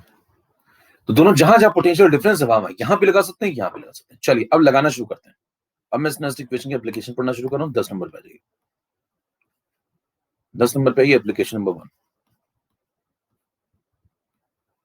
मान लीजिए आपसे कहता है मैं एक हाफ सेल पकड़ूं और इस हाफ सेल पे लगाना स्टार्ट करूं। हाफ सेल मान लो मैंने पकड़ लिया ऑक्सीडेशन वाला, पहले भाई दो हो सकते हैं ना, एक ऑक्सीडेशन एक रिडक्शन, दो प्रकार की टेंडेंसी है। तो पहले ऑक्सीडेशन पकड़ लिया, मान लो मैंने लिखा जिंक, फिर मैंने लिखा Zn+2 इलेक्ट्रॉन। अच्छा, ऐसा लिखने का क्या ये मतलब निकालूं मैं कि भाई साहब ये कभी जिंक जो है हमेशा ऑक्सीडाइज ही होगा? नहीं। हाँ देखिए, जिंक क्या हमेशा ऑक्सीडाइज ही करेंगे आप? नहीं। Zn एक इलेक्ट्रोड आपने बना रखा है जिंक का, उसके अंदर दो टेंडेंसी है, एक ऑक्सीडेशन की भी है और एक रिडक्शन की भी है। वो ऑक्सीडाइज होगा या रिड्यूस होगा, वो निर्भर इस बात पे करता है कि आपने उसको किससे कनेक्ट कर रखा है। तो इधर और इधर जो आप कनेक्ट करके बैठे हैं, जिंक और कॉपर मान लीजिए आप कनेक्ट करके बैठे हैं, तो जिसकी टेंडेंसी जो बेटर होगी वो काम कर लेगा। तो इसका ये कतई मतलब निकालिए कि भाई साहब जिंक हमेशा ही ऑक्सीडाइज होगा और Cu+2 हमेशा, ऐसा कोई मतलब नहीं है। दोनों टेंडेंसी, ये एक इलेक्ट्रोड है और इलेक्ट्रोड के पास दो टेंडेंसी होती है। तो मैं ऑक्सीडेशन सबके लिए पढ़ सकता हूँ, मैं कॉपर के लिए भी ऑक्सीडेशन का सवाल बना सकता हूँ, यस। मैं जिंक के लिए भी ऑक्सीडेशन का सवाल बना सकता हूँ और मैं जिंक के लिए भी रिडक्शन का सवाल बना सकता हूँ, मैं कॉपर के लिए भी रिडक्शन का सवाल। तो मैं बताइए, एक इलेक्ट्रोड पे क्या दो सवाल बना सकता हूँ? यस, अगर मैं हाफ सेल की बात कर रहा हूँ तो। आया समझे में? अब उसके बाद देखो यहाँ पे तुमने क्या लिख दिया, Zn के नीचे लिखा तुमने सॉलिड, यहाँ पे लिखा तुमने एक्वस, और अब इसके ऊपर तुम लगा रहे हो नस्ट इक्वेशन। बताइए हाफ सेल है, यस। तो यहाँ पे नस्ट इक्वेशन में टर्म यूज होगा, वो बताओ कौन सा यूज होगा? हाफ सेल में यूज होगा इलेक्ट्रोड पोटेंशियल। तो अभी हम इसको क्या लेके चल रहे हैं? Electrode potential. इसको क्या लेके चल रहे हैं? Standard electrode potential. तो ये क्या है? ये इलेक्ट्रोड है। ये क्या है? ये हाफ सेल है। और यहाँ पे चर्चा क्या होगी? इलेक्ट्रोड पोटेंशियल की। लिखना शुरू करते हैं। E is equal to E0 minus 0.0591 upon कितने मोल इलेक्ट्रॉन का ट्रांसफर हुआ? देखिए यहाँ पे दो, यहाँ पे कितने इलेक्ट्रॉन ट्रांसफर हुआ? देखो 2 मोल। तो आप यहाँ पे लिख देंगे n की जगह पे कितना 2 log product upon reactant. Product में कौन आएगा? ये Zn+2। नीचे रिएक्टेंट में कौन आएगा? Zn सॉलिड की एक्टिविटी। अब ध्यान दीजिए, ऊपर तो एक्वस की एक्टिविटी लिख दिया आपने, प्रोडक्ट में ये आ गया। रिएक्टेंट में जब आप इसकी एक्टिविटी लिखेंगे तो आपने केमिकल इक्विलिब्रियम में पढ़ा हुआ है, आयनिक में भी पढ़ा हुआ है कि जो प्योर सॉलिड होते हैं उनकी एक्टिविटी आप कितनी लेते हैं? 1। याद है? प्योर सॉलिड की एक्टिविटी कितनी लेते हैं? 1। और इसमें डिस्कशन बहुत हो चुका है कि हम 1 क्यों मान लेते हैं, क्योंकि चेंज नहीं होती है, क्योंकि उसकी डेंसिटी नहीं चेंज होती है। ये सब बातें बहुत पहले हो चुकी हैं केमिकल इक्विलिब्रियम। हेलो, ठीक है। चलो अब उसका क्या करेंगे, ये हमारे पास नस्ट इक्वेशन आ गई। इसमें अगर आप थोड़ा और सिस्टमेटिक लिखना शुरू करें तो ई के नीचे यहां लिख सकते हैं हम Zn/Zn+2 चलेगा। E0 के नीचे आप लिख सकते हैं Zn/Zn+2। ये रिप्रेजेंटेशन है। कोई पूछे इसको रिप्रेजेंट करो तो कैसे ऐसे रिप्रेजेंट करेंगे? कहेंगे रिप्रेजेंटेशन का क्या लॉजिक है? कहेंगे इधर लिखा सॉलिड, इधर लिखा एक्वस, कहेंगे बीच में कौन है? कहेंगे ये फेज बाउंड्री है। ये क्या है? ये इसका रिप्रेजेंटेशन है। तो ये एक हाफ सेल की रिएक्शन है। देखिए ये क्या है? हाफ सेल की रिएक्शन है। ये इस हाफ सेल का रिप्रेजेंटेशन है और ये इसके ऊपर नस्ट इक्वेशन आपने अप्लाई कर दी। सारे पॉइंट क्लियर? अब आप क्या कहेंगे यहाँ पे, अगर आप थोड़ा समझाना शुरू करें तो आप उसको कहेंगे कि भाई साहब मैं ऐसे भी लिख सकता था इसको अथवा लगा के। मान लो मैं लिख दूं ई ऑक्सीडेशन, इसकी जगह क्या लिख दूं? ऑक्सीडेशन पोटेंशियल है ना ये। अभी आप क्या पढ़ रहे हैं? ऑक्सीडेशन। तो आप कौन सा पोटेंशियल पढ़ रहे हैं? पढ़ तो आप इलेक्ट्रोड पोटेंशियल रहे हैं, लेकिन इलेक्ट्रोड पोटेंशियल भी दो प्रकार के होते हैं, ऑक्सीडेशन और रिडक्शन। तो अभी आप कौन सा पढ़ रहे हैं? ऑक्सीडेशन। तो हमने लिखा E ox is equal to E not ox minus 0.0591 upon 2 mole electron का ट्रांसफर हुआ है, लॉग लगाया और यहां पे लिख दिया मैंने Zn+2। तो ऐसे भी लिख सकते हैं, ये भी ठीक है। तो ये रिप्रेजेंटेशंस कुछ आपको क्लियर होना शुरू हुए। चलो भाई और अंदर चलें जरा, अब सवालों की तरफ बढ़े। ये तो हो गया लिखने विखने का तरीका। अब इसके ऊपर सवाल क्या है? मान लीजिए मैंने आपसे कहा कि मैंने Zn+2 को बढ़ा दिया।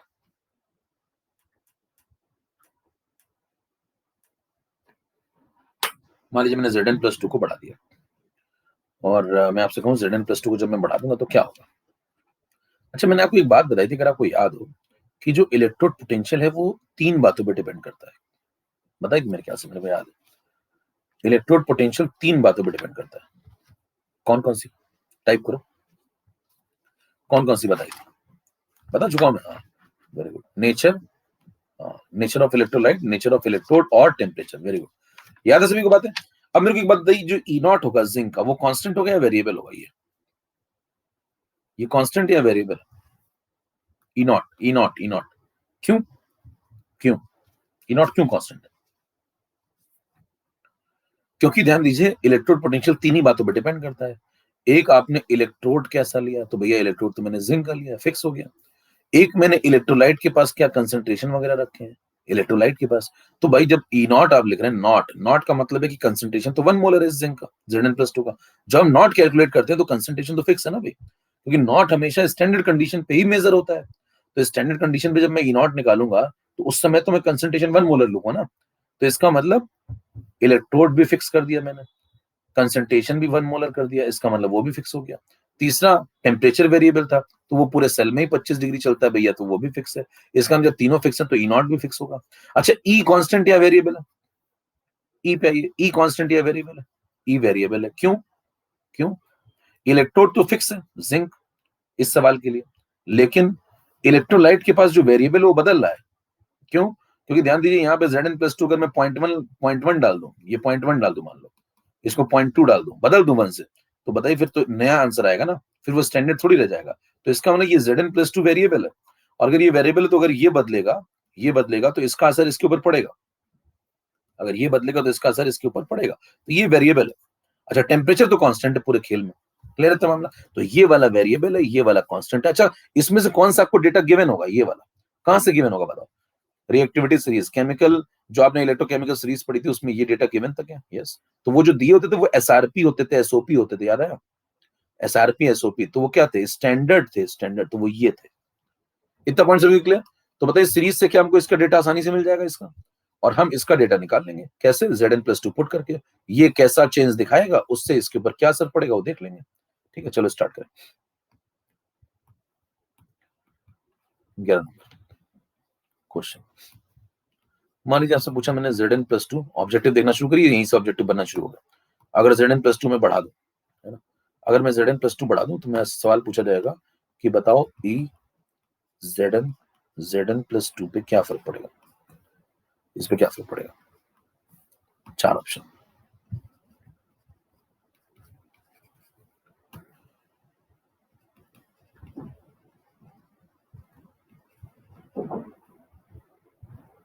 लगाना शुरू करो, इस प्रकार के सवाल आ चुके हैं, लगाना शुरू करें। जिनका होता जाए अंगूठे दिखाते जाओ। पूछा कि इसको क्या फर्क पड़ेगा?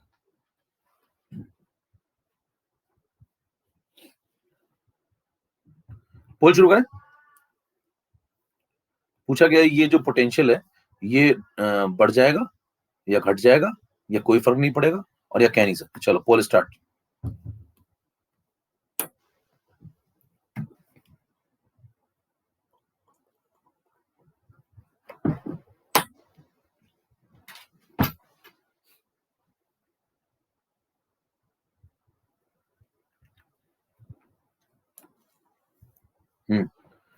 चलिए देखें,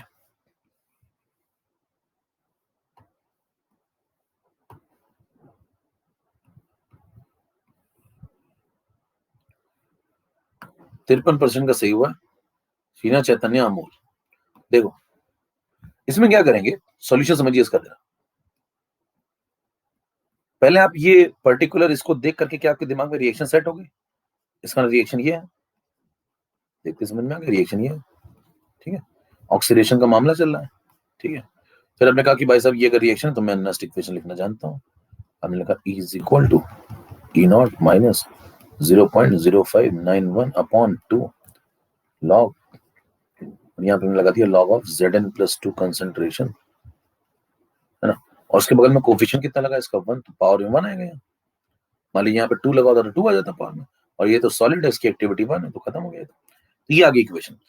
इसके बाद आपने इसमें दिमाग लगाया कि भाई अगर मैं ऐसा करूं तो क्या हो जाएगा, वैसा करूं तो क्या हो जाएगा। उसने क्या पूछा आपसे, क्या कर दो? उसने बोला कि भाई साहब Zn+2 कंसंट्रेशन को बढ़ा दो, तो इसको बढ़ा दो। इसको जब बढ़ाओगे तो क्या होगा, ये बढ़ जाएगा, और क्या होगा, इसको बढ़ाओगे तो बढ़ जाएगा, ये बढ़ेगा तो इसका लॉग भी बढ़ेगा, ये बढ़ेगा तो इसका लॉग भी बढ़ेगा ना। आप x बढ़ाएंगे तो log x भी तो बढ़ता है, इंक्रीजिंग फंक्शन होता है log x, तो अगर x बढ़ाएंगे तो उसका log x भी बढ़ेगा। ठीक है, तो अगर ये बढ़ गया पूरा टर्म तो फिर ये तो कांस्टेंट है, तो ये पूरा टर्म भी बढ़ गया, देखो ये पूरा टर्म भी बढ़ेगा। अब जब ये भी बढ़ेगा, ये पूरा टर्म भी बढ़ेगा, तो ये पूरा टर्म जब बढ़ेगा तो ये पूरा टर्म इसमें से माइनस हो रहा है, देखो इसमें से माइनस हो रहा है, और जिसमें से माइनस हो रहा है वो तो फिक्स है। क्यों फिक्स है मैं बता चुका हूं अभी। तो आप क्या बोलेंगे, ये तो फिक्स है, इसमें से जो माइनस हो रहा है वो ये वाला टर्म है, और ये पूरा टर्म तो बढ़ गया, ये पूरा टर्म तो बढ़ गया।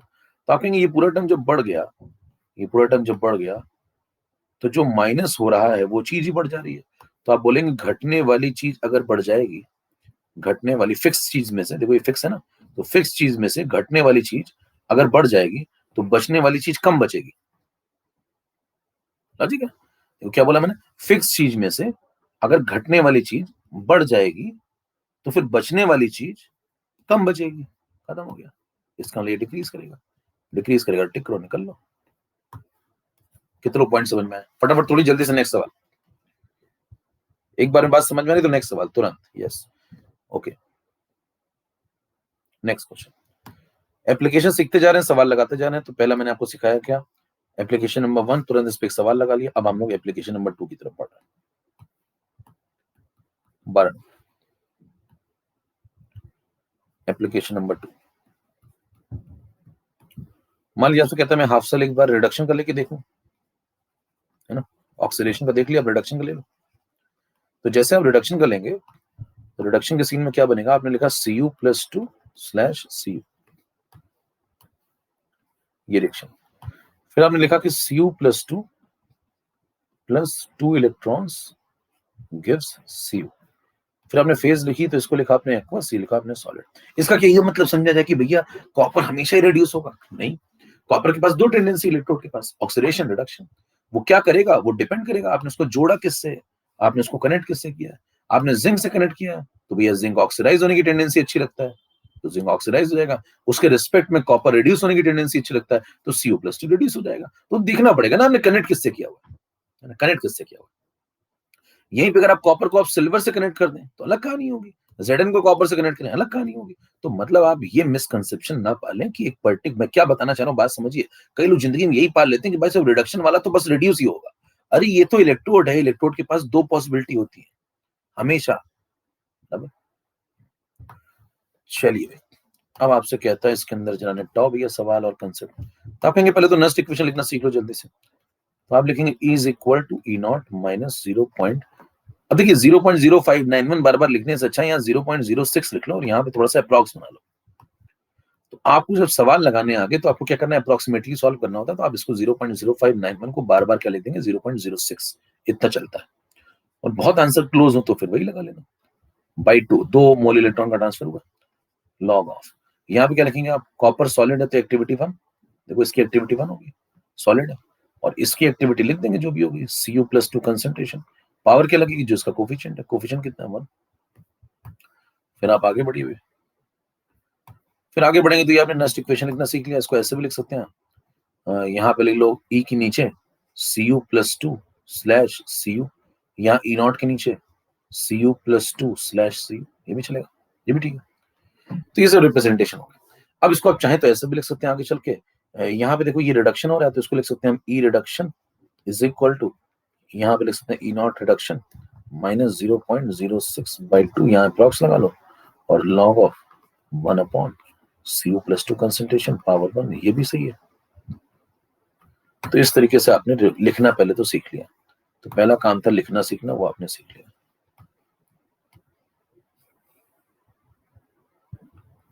तो ये दोनों तरीके ओके,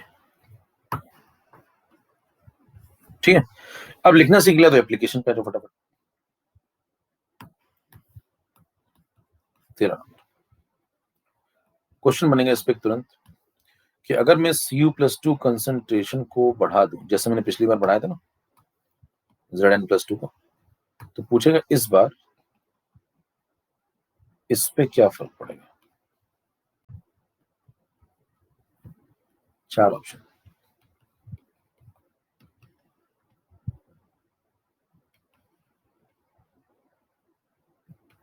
ये सवाल आ चुके हैं तो देखते जाइए, यही सब ऑब्जेक्टिव मिलेंगे। चलिए पोल स्टार्ट करना तो जल्दी से मुझे दिखाइए। रेडी,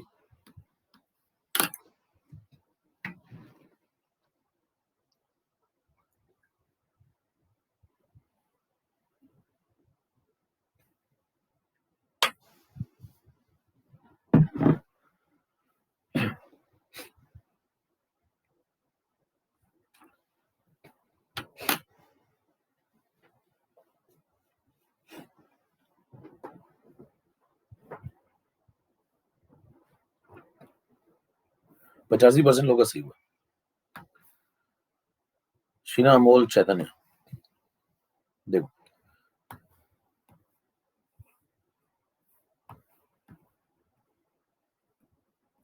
सबसे पहले आपने कहा ये लिखा हुआ है, अगर यहाँ चाहो तो एक्वस लिख लो, यहाँ सॉलिड लिख लो, ऐसे भी लिख सकते हो, ठीक है।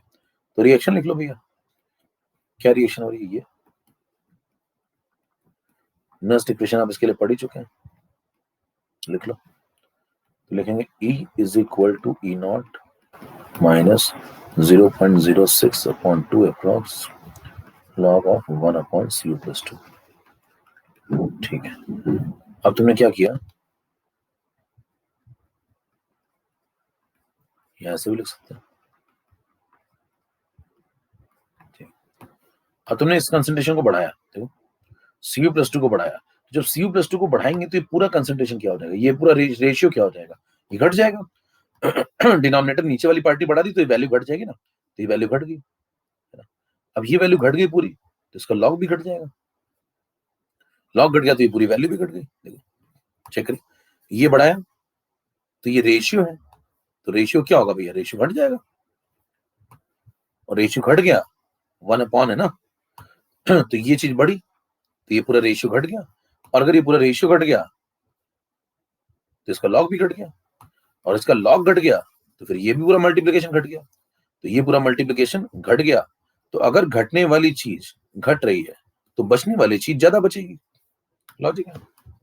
हेलो, ई नॉट तो स्टैंडर्ड पे है, तो कांस्टेंट है, क्यों कांस्टेंट मैं बता चुका हूं, इसीलिए मैंने क्लियरली पहले ही समझा दिया आपको ये पॉइंट। तो ये तो फिक्स है, तो फिक्स चीज में से एक कांस्टेंट चीज में से ये जो घटने वाली चीज है, जो माइनस आप कर रहे हैं, ये पूरा टर्म अगर घट जाएगा तो फिक्स चीज में से घटने वाली चीज अगर घट जाएगी तो बचने वाली चीज ज्यादा बचेगी। इजी है, तो ज्यादा बचेगी, इंक्रीजेस, सही जवाब क्या है, इंक्रीजेस। क्लियर भाई मामला,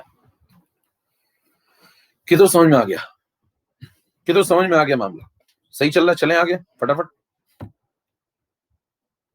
ओके, अब हम लोग इसको इस पे लगाने जा रहे हैं, बताओ हमने नेक्स्ट इक्वेशन कहाँ लगा लिया, बताओ।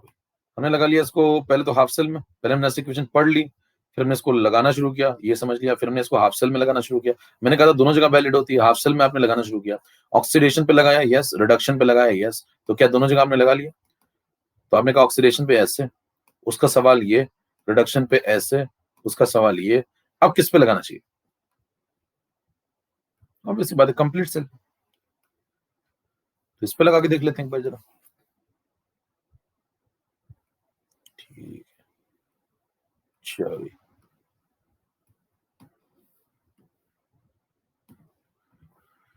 खट खट खट खट चल रहा है मामला, स्ट्राइक रेट कितने बढ़ा दिया है।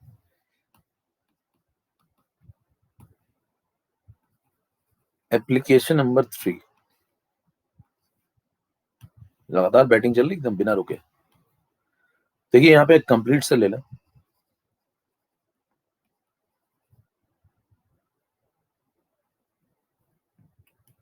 कंप्लीट सेल हमने मान लीजिए लिया Zn plus 2 Cu plus 2 Cu, और फिर आपने इसमें ये सॉलिड ब्रिज लगा दिया, ठीक है। अब ये कंप्लीट सेल है, यहां लिख दिया आपने सॉलिड एक्वस एक्वस सॉलिड, अब ये रेडी हो गया सेल। क्या इसको समझाओ भैया, इस पे कैसे लगाओगे नेक्स्ट इक्वेशन। तो आप कहेंगे पहले तो मैं इक्वेशन लिखता हूँ, नेक्स्ट इक्वेशन लिखने से पहले तो मैं केमिकल इक्वेशन लिखूंगा, कहेंगे लिखो, कहने पहले Zn गया Zn प्लस 2 में यस, 2 इलेक्ट्रॉन फ्री हुए, फिर Cu प्लस 2 गया Cu में यस, 2 इलेक्ट्रॉन रिसीव हुए, फिर जब दोनों हो गए तो ये हो गया एनोड, इस पर ऑक्सीडेशन हुआ है, ये है कैथोड, इस पे रिडक्शन हुआ है, दोनों को जोड़ दो। जोड़ते समय एक बात जरूर ध्यान रखेंगे हमेशा कि इलेक्ट्रॉन से इलेक्ट्रॉन कैंसिल हुए कि नहीं, यस होना बहुत जरूरी। ये मैंने आपको बहुत पहले जब डेनियल सेल पढ़ा रहा था लिखवाया था पॉइंट और समझाया भी था कि क्यों कैंसिल होना जरूरी बहुत है। जितने इलेक्ट्रॉन एनोड से फ्री हो रहे हैं उतने इलेक्ट्रॉन कैथोड पे पहुंचने चाहिए। सर्किट क्योंकि क्लोज है तो इलेक्ट्रॉन लूट थोड़ी लेंगे बीच में। तो देखिए यहाँ पे आ गया Zn plus Cu plus 2 gives Zn plus 2 plus copper. फिर आप इसकी स्टेट्स लिखें, Zn सॉलिड है, Cu प्लस 2 एक्वस है, Zn प्लस 2 एक्वस है, कॉपर सॉलिड है। ये आपके पास कंप्लीट सेल रिएक्शन आ गई। तो कोई आपसे पूछे ये क्या थी तो कहेंगे ये हाफ सेल थी। तो ये क्या थी, कहेंगे ये हाफ सेल थी।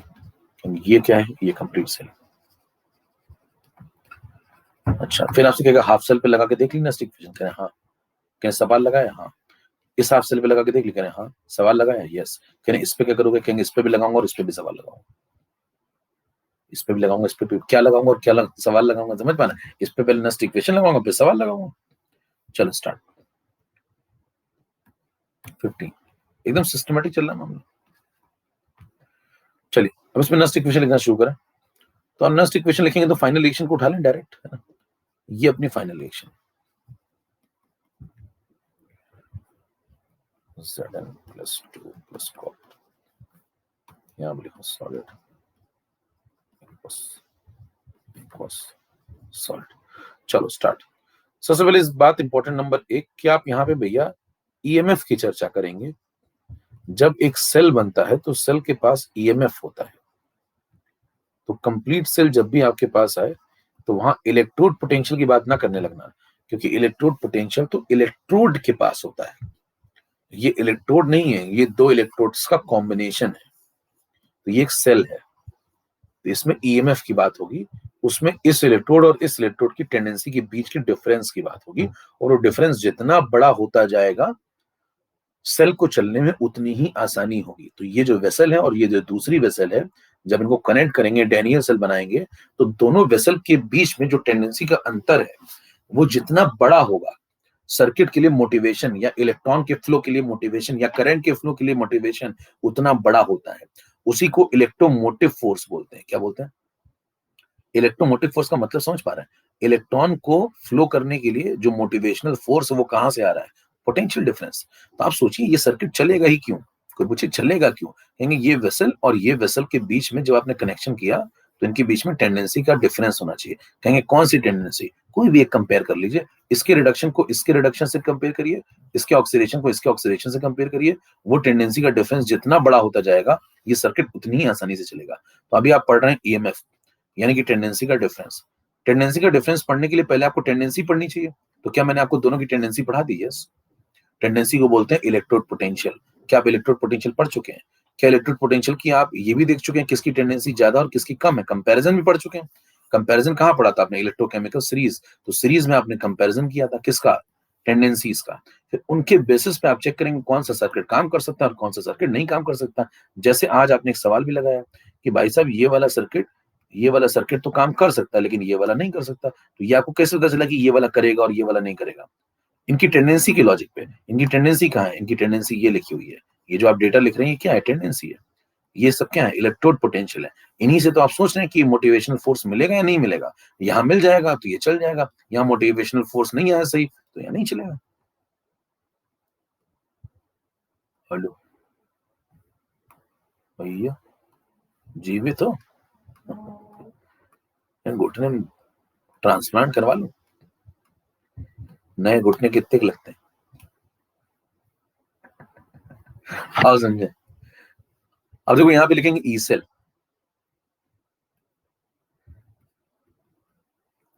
कह रहे यहाँ वैसे क्यों नहीं लिख रहा हूँ जैसे यहाँ पे लिख रहे थे? कह यहाँ कैसे लिख रहे थे? कह यहाँ लिख रहे थे ना तुम ये ऐसे Cu प्लस टू Cu। फिर यहाँ कैसे लिख रहे थे? यहाँ देखो लिख रहे थे Cu प्लस टू Cu। यहाँ लिख रहे थे देखो Zn प्लस टू। फिर यहाँ क्यों नहीं लिख रहा ऐसा? तो यहाँ क्या लिखोगे? लिख लो, बहुत मन कर रहा है। क्या लिखोगे यहाँ? यहाँ लिखोगे Zn plus two salt bridge पूरा लिखो ये। अब इतना बड़ा लिखने का अच्छा इसके नीचे इसके बगल में सेल लिख दो इसकी जगह। इस पूरे की जगह भैया इतना लिखने से अच्छा इसकी जगह सेल लिख दो ना। तो सेल का मतलब यही है। ठीक है। स्पैमर्स क्या करा? स्पैमर्स का हमला हो चुका है। करने दे, तो खिलौने हैं सब। खिलौनों को मैं बता दूं गुरु गलत चीज से खेल रहे हो। अगर मान लो कोई खिलौना यहाँ आता है खेलने, उनको मैं बता दूं ये चेतावनी के तौर पर गलत चीज से खेल रहे हो। मतलब आखिरी में मतलब नुकसान आप ही का होगा, यकीन मानिए। ठीक है, E cell is equal to E not cell minus, नुकसान आप ही का होगा, यकीन मानिए। मैं अभी तो मैं सिंपल पढ़ा रहा हूँ, मेरे पास बहुत दिमाग है, मतलब आप समझ नहीं सकते कितना, है ना। कहीं नहीं ठहरेंगे, कहीं नहीं ठहरेंगे, मतलब आसपास भी नहीं। अभी तो मैं सिर्फ पढ़ा रहा हूँ केवल, और सिर्फ पढ़ाने की बेसिस में तकड़ डाला, ठीक है। उतना ही काफी है आपके लिए, ज्यादा कुछ करने की जरूरत ही नहीं पड़ रही। तो ठीक है, आओ समझे। 0.06 अपॉन, अब मुद्दा ये है मेरे दोस्त कि नीचे क्या आएगा यहाँ पे। जब ये नेक्स्ट इक्वेशन लगाते हैं, देखो ये वाली नेक्स्ट इक्वेशन, तो यहाँ आपने लिखा, ये देखो यहाँ लिखा ई सेल, यहाँ लिखा ई नॉट सेल, तो यहाँ एन लगाओगे। अब जब एन लगाओगे तो एन क्या लगाओगे यहाँ तो आपने 2 मोल इलेक्ट्रॉन का ट्रांसफर देख लिया, तो 2 लगा दिया। यहाँ आपने 2 मोल इलेक्ट्रॉन का ट्रांसफर देख लिया, तो यहाँ भी 2 लगा दिया। कहने फिर यहाँ क्या लगाओगे, कहेंगे यहाँ पे सर्किट में जितने मोल इलेक्ट्रॉन का लेन देन हुआ है, इस सर्किट में क्या हुआ है, इस Zn ने 2 मोल इलेक्ट्रॉन दिए और Cu+2 ने 2 मोल इलेक्ट्रॉन लिए। तो बताइए लेन देन कितने का हुआ है, 2 का हुआ है या 4 का हुआ है। मान लीजिए मैंने आपको 2 रुपए दिए और आपने 2 रुपए लिए, तो हमारे बीच में 2 रुपए का लेन देन हुआ है, 4 का नहीं हुआ है। 4 तो रुपए ही नहीं थे,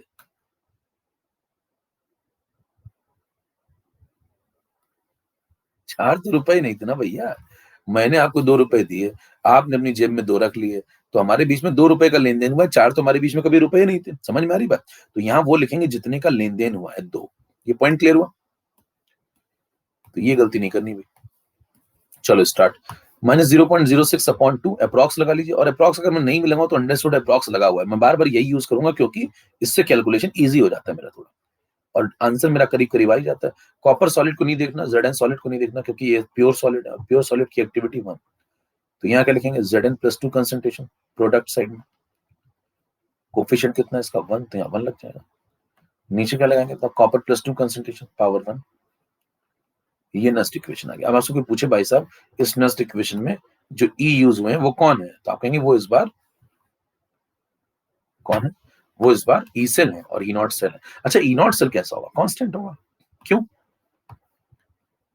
देखिए ध्यान सुनिए जरा, ये कांस्टेंट होगा। क्यों, क्योंकि ये बना कैसे, ई नॉट सेल होता क्या है।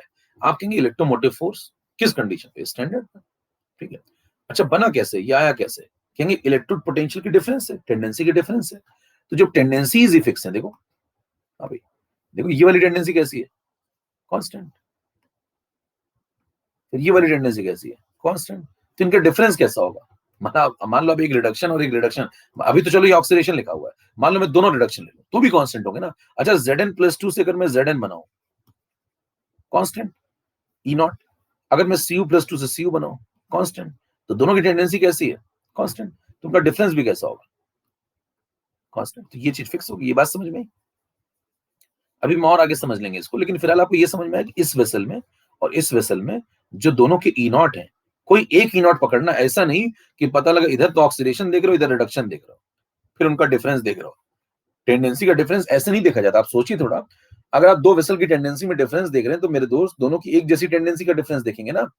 जैसे आप किसी आदमी का हाथ कंपेयर करेंगे दूसरे के हाथ से, ऐसा थोड़ी कहोगे कि उसका पैर तुम्हारे हाथ से बड़ा है। ये कोई लॉजिक होता है कंपेयर करने का, कहेंगे इसका हाथ इसके हाथ से बड़ा है। तो अगर इधर रिडक्शन का चेक करेंगे डेटा, तो इधर भी रिडक्शन का चेक करेंगे, और देखेंगे दोनों में कौन सा डेटा बड़ा है। वो टेंडेंसी का जो डिफरेंस होगा, वो सेल का मोटिवेशनल फोर्स होगा, और वो स्टैंडर्ड कंडीशन पे कांस्टेंट होगा। क्योंकि जब वो डिफरेंस निकालेंगे आप दोनों का, तो जब ये चीज कांस्टेंट और ये चीज कांस्टेंट, तो फिर इनका डिफरेंस भी कांस्टेंट। ये कांस्टेंट, ये कांस्टेंट, तो इनका डिफरेंस भी कांस्टेंट, इसलिए ये भी कांस्टेंट। पॉइंट समझ में आया। इसको भी और कैलकुलेट कर लेंगे, कैसे निकाला जाता है भी समझ लेंगे आगे। लेकिन अभी आपको रफ आइडिया दिमाग में सेट होना चाहिए कि कांस्टेंट है।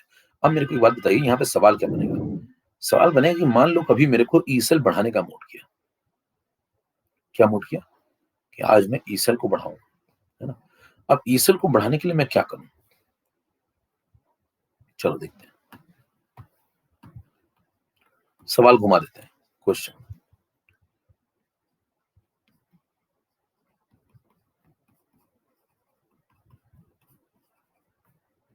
सॉलिड एक्वस, सॉलिड, ठीक है। आपसे कहता है ई सेल बढ़ाओ,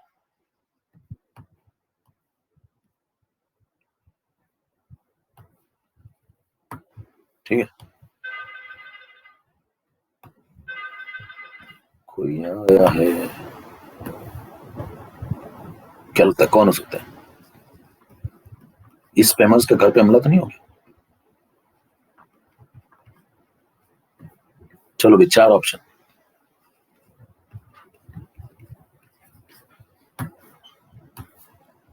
चार ऑप्शन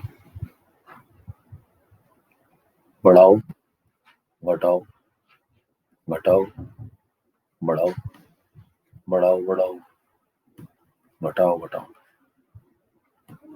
देखो टेक्नोलॉजी का प्रयोग हो रहा है। चलिए लगाई, सवाल समझ गया आप? ईसेल को बढ़ाने के लिए, इस सर्किट का ईसेल बढ़ाने के लिए इन दोनों के साथ क्या कार्यक्रम किया जाए? कॉमा लगा हुआ, बीच में बताइए क्या किया जाए।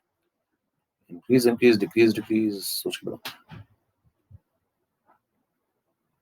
पोल शुरू करें तो एक बार अंगूठा दिखाओ, अगर पोल शुरू करना आपको समझ में आ गया तो पोल शुरू करें।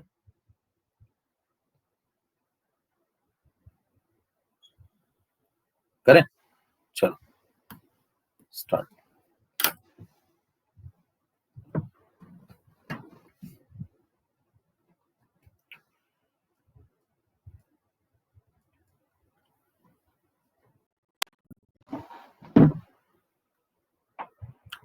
सत्तर % लोग का सही हो रहा है। चलो देखते हैं।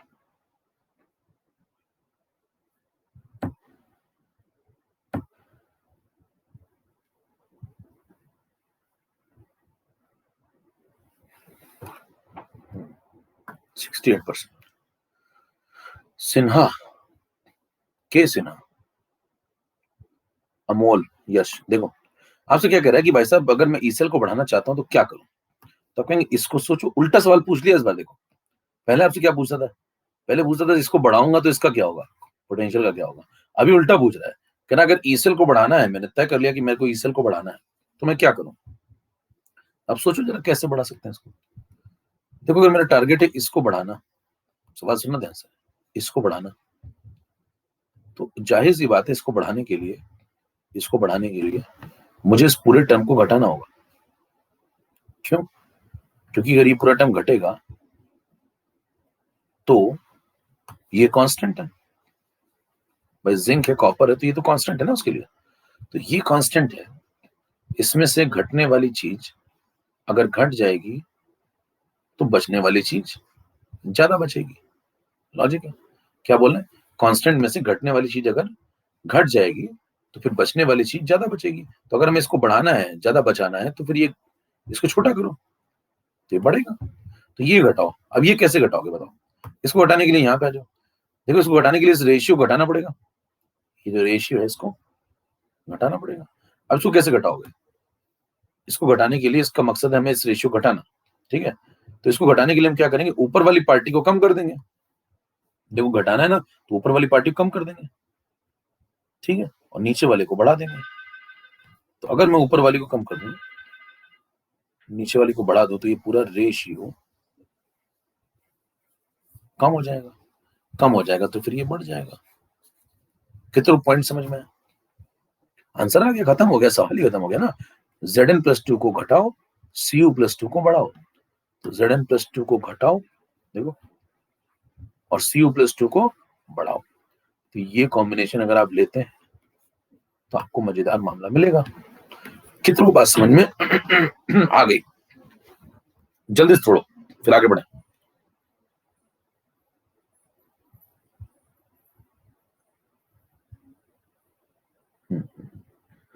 तो पूरे कैलकुलेशन में जो हम लोग यूनिट्स लेके चल रहे हैं वो आपको समझ में आ गए? यूनिट्स वगैरह सब क्लियर है? देखिए कैलकुलेशन में हम लोग जो चार्ज लेके चलते हैं वो कूलॉम में लेके चलते हैं, ठीक है?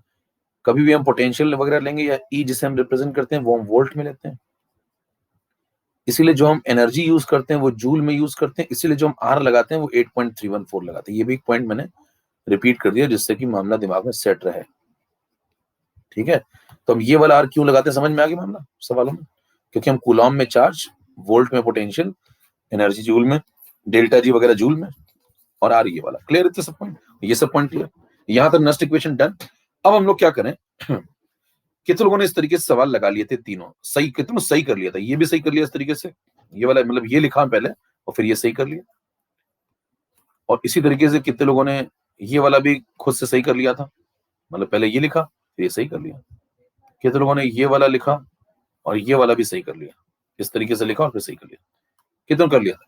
नहीं करना था नहीं करना था, कह रहे मी नहीं करना था। आइए समझे, इतना टाइम अगर आप लगाएंगे, सोचिए मान लीजिए ये सवाल आ गया, ये सवाल आ गया, तो पहले तो आप ये इक्वेशन लिखो, पहले तो आप ये लिखोगे, सीधे थोड़ी टूट पड़ोगे भाई सवाल, पहले ये लिखोगे, फिर उसके बाद ये लिखोगे, कम से कम 2 लाइनें तो लिखोगे ना, ये 2 लाइनें, फिर जब 2 लिखोगे तब फिर तुम यहां तक पहुंच गए। पहले भाई तुमने ये लिखा, फिर तुमने ये लिखा, फिर इस पे सोचा, फिर तुम्हें आंसर मिला। तो 1 लाइन, 2 लाइन और 3 लाइन और थोड़ा बहुत दिमाग, इतना टाइम लग रहा है। यहां भी ये चल रहा है, देखो पहले आप रिएक्शन लिखो, फिर ये लिखो, फिर सोचो और फिर आंसर निकालो। यहां भी देखो, यहां तो और टाइम लग रहा है, पहले ये वाली रिएक्शन लिखो, तो पहले ये दोनों लिखो, तो ये दोनों लिख के रिएक्शन लिखो, ये लिखो, ये रिएक्शन लिखो, फिर इस पे नस्ट लगाओ, फिर ये लिखो और फिर समझाओ कि क्या हुआ। तो इसमें और टाइम लगा। अब समय ही तो नहीं होता है। आओ देखिए, आइए जहर फैलाते हैं। 17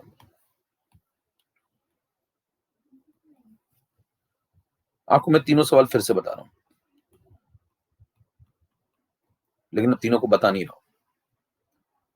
पहला सवाल आपने लिखा था जिंक इलेक्ट्रोड के लिए, आपने कहा था Zn+2 में अगर मुझे इलेक्ट्रोड पोटेंशियल को घटाना है, बढ़ाना है, जो भी सवाल आ जाए, सवाल तो कुछ भी आ सकता है ना, कभी घटाने का आएगा, कभी बढ़ाने का आएगा, जो भी करना हो उस पर सवाल आ गया। मान लो हम क्या सोचें, क्या हम रिएक्शन लिखें, फिर क्या हम उस पहले केमिकल रिएक्शन लिखें, फिर नस्ट इक्वेशन लिखें, फिर सोचना शुरू करें घट रहा है बढ़ रहा है क्या करें।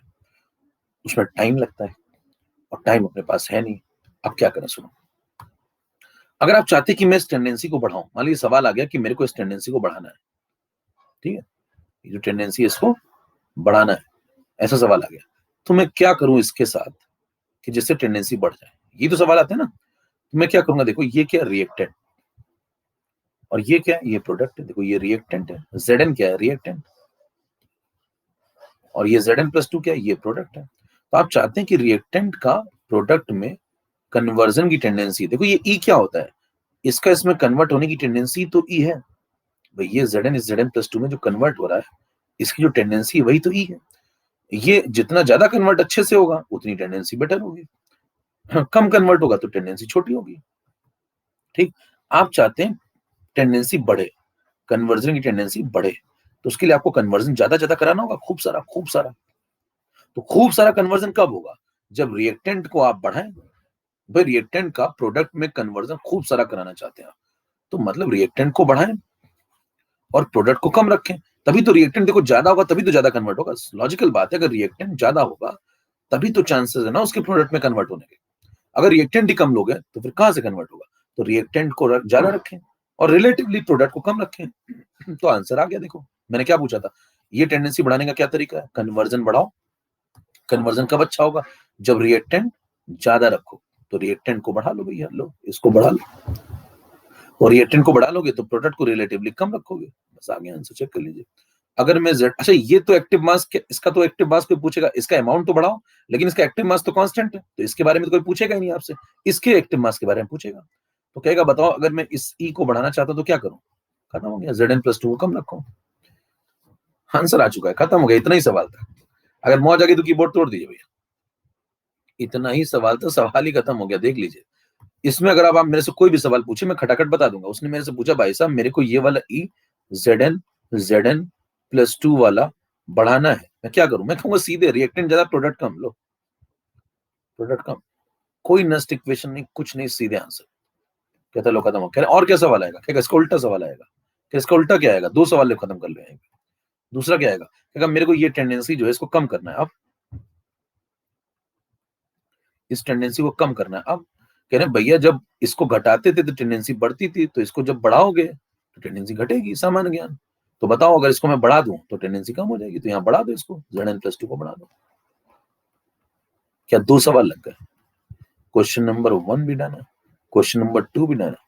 चेक करिए, इसमें से जो सवाल वो आपसे पूछेगा निपटा के भाग आएंगे। मान लीजिए उसने आपसे सवाल पूछा, देखो ये वाला, उसने पूछा था भाई साहब कि Zn+2 को अगर मैं बढ़ा दूं तो क्या होगा, तो इसका क्या होगा, तो बता चुका हूं। देखो मैं, देखो Zn+2 को बढ़ाओगे तो टेंडेंसी कम हो जाएगी, खत्म हो गया। बढ़ाओगे तो टेंडेंसी कम हो जाएगी, घटाओगे टेंडेंसी बढ़ जाएगी, तो बढ़ाने में टेंडेंसी कम हो जाएगी। चेक कर लो, ये आंसर, ये सवाल पूछा गया, देखो चेक कर लो। बढ़ाने पे Zn+2 को टेंडेंसी कम होगी। चेक कर लेना, ये आंसर है। बढ़ाने पे टेंडेंसी कम हो जाएगी। खत्म। क्या पेन चलाने की जरूरत है कि नहीं है, बताइए। कल को सवाल आता है क्या बिना पेन चलाए टिक कर दूंगा मैं?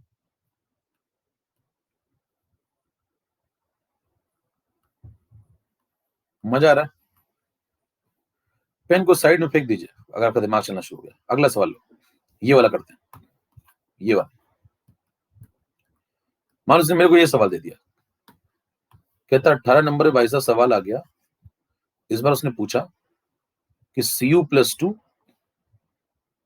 फिर मैंने कॉपी फेंक दी। Cu, अरे यार बहुत जलील हो तुम लोग भाई साहब। ये वाली जो टेंडेंसी इसका क्या होगा? कह रहे क्या करने में पूछ रहे हो बताओ। कह रहे मैं चाहता हूं कि मेरे को ये टेंडेंसी मान लो बढ़ानी, चलो ऐसे सोच लेते हैं, चलो ये टेंडेंसी बढ़ानी है, मैं क्या करूं? सुनना ध्यान से। मैं आपसे पूछता हूं कि मेरे को ये टेंडेंसी बढ़ानी है। देखो सुनना, ध्यान सुनना मेरी बात पहले एक बार। मेरे को टेंडेंसी बढ़ानी है मान लो, तो मैं क्या करूंगा बताओ? इस टेंडेंसी को बढ़ाने का मतलब सिंपल लॉजिक है, बिल्कुल एकदम प्लेन स्मूथ कंसेप्ट है, कोई दिमाग पे जोर ही नहीं पड़ रहा है। आपको कोई भी टेंडेंसी बढ़ानी है तो सिंपल लॉजिक है, ये कन्वर्जन की टेंडेंसी को बढ़ाओ, इसको बड़ा करो और बड़ा करो। तो बड़ी कब होगी? जब ये इसमें जल्दी जल्दी कन्वर्ट हो, जल्दी जल्दी कन्वर्ट हो ऐसे। तो ये जल्दी जल्दी कब कन्वर्ट होगा? जब ये ज्यादा होगा रिएक्टेंट। रिएक्टेंट को बढ़ाओगे तभी तो जल्दी कन्वर्ट होगा। प्रोडक्ट को कम रखो रिलेटिवली, तो रिएक्टेंट को बढ़ाओ, प्रोडक्ट को कम रखो, टेंडेंसी बढ़ेगी, खत्म, सिंपल। तो बताइए क्या करें भैया? रिएक्टेंट को बढ़ाओ तो यानी कि इसको बढ़ाओ, प्रोडक्ट को कम रखो, इसको कम रखो, टेंडेंसी बढ़ेगी, खत्म। क्या एक लाइन में सवाल नहीं खत्म हो रहे? बताइए। अब इसमें जो सोचना है आप सोच लो। मान लो कहता है Cu+2 मैंने बढ़ा दिया, क्या होगा? कहेंगे टेंडेंसी बढ़ जाएगी। लोग कह रहे घटा दिया तो Cu+2 तो घट जाएगी, खत्म हो गया, दोनों सवाल खत्म हो गए। बताइए कि पेन चलाने की जरूरत है क्या सवाल में? मजा आ रहा है तो कीबोर्ड तोड़िए एक बार जरा। ये कंसेप्ट है मेरे दोस्त, इसे कंसेप्ट कहते हैं। इसके लिए मतलब आपको पहले दिखना तो चाहिए ना, आपको खुद ही नहीं दिखता तो क्या करोगे सवाल? अब Cu+2 बढ़ाने का सवाल आ गया, क्या कहेंगे? टेंडेंसी बढ़ जाएगी, खत्म। देखो चेक कर लो, Cu+2 बढ़ाया, टेंडेंसी बढ़ जाएगी, खत्म, इंक्रीजेस। ठीक करूंगा, भाग। मैं पेन ही नहीं चलाता, ना ये लिखता हूँ, ना मैं कोई इक्वेशन लिखता हूँ, ना मैं कोई नर्स और डॉक्टर, ना कंपाउंडर, मैं सीधे टिक करता हूँ, भाग आता हूँ, तबाही मचा के पीछे निशान छोड़ देता हूँ बस। वो जिंदगी भर लोगों को तकलीफ देते हैं। जहां से गुजरूंगा साहब, यकीन मानिए, मैं जहां जहां से गुजरा हूं, जिस जिस जगह से, आज भी लोग बहुत तकलीफ में जी रहे हैं। न्यूक्लियर बॉम्ब की तरह बनिए, मतलब जहां एक बार जाइए खत्म करके आइए, मतलब इलाका तेरा धमाका मेरा, खत्म है क्या? डन। तो क्या एक लाइन का सवाल हो गया भैया? यस। नेक्स्ट देखिए, अब आप कहेंगे भाई साहब दो तो लगवा दी तुमने, दो लगवा दिए तुमने, कौन कौन से? ये तुमने जल्दी करवा दिया, ठीक। ये भी जल्दी करवा दिया, ठीक। कहीं ये वाला करा के दिखाओ तो जाने, इसमें तो और टाइम लग रहा है। देखो पहले ये पूरा, फिर ये पूरा, फिर ये पूरा, इसमें और टाइम लग रहा है ना? लग रहा है ना? आओ बताएं।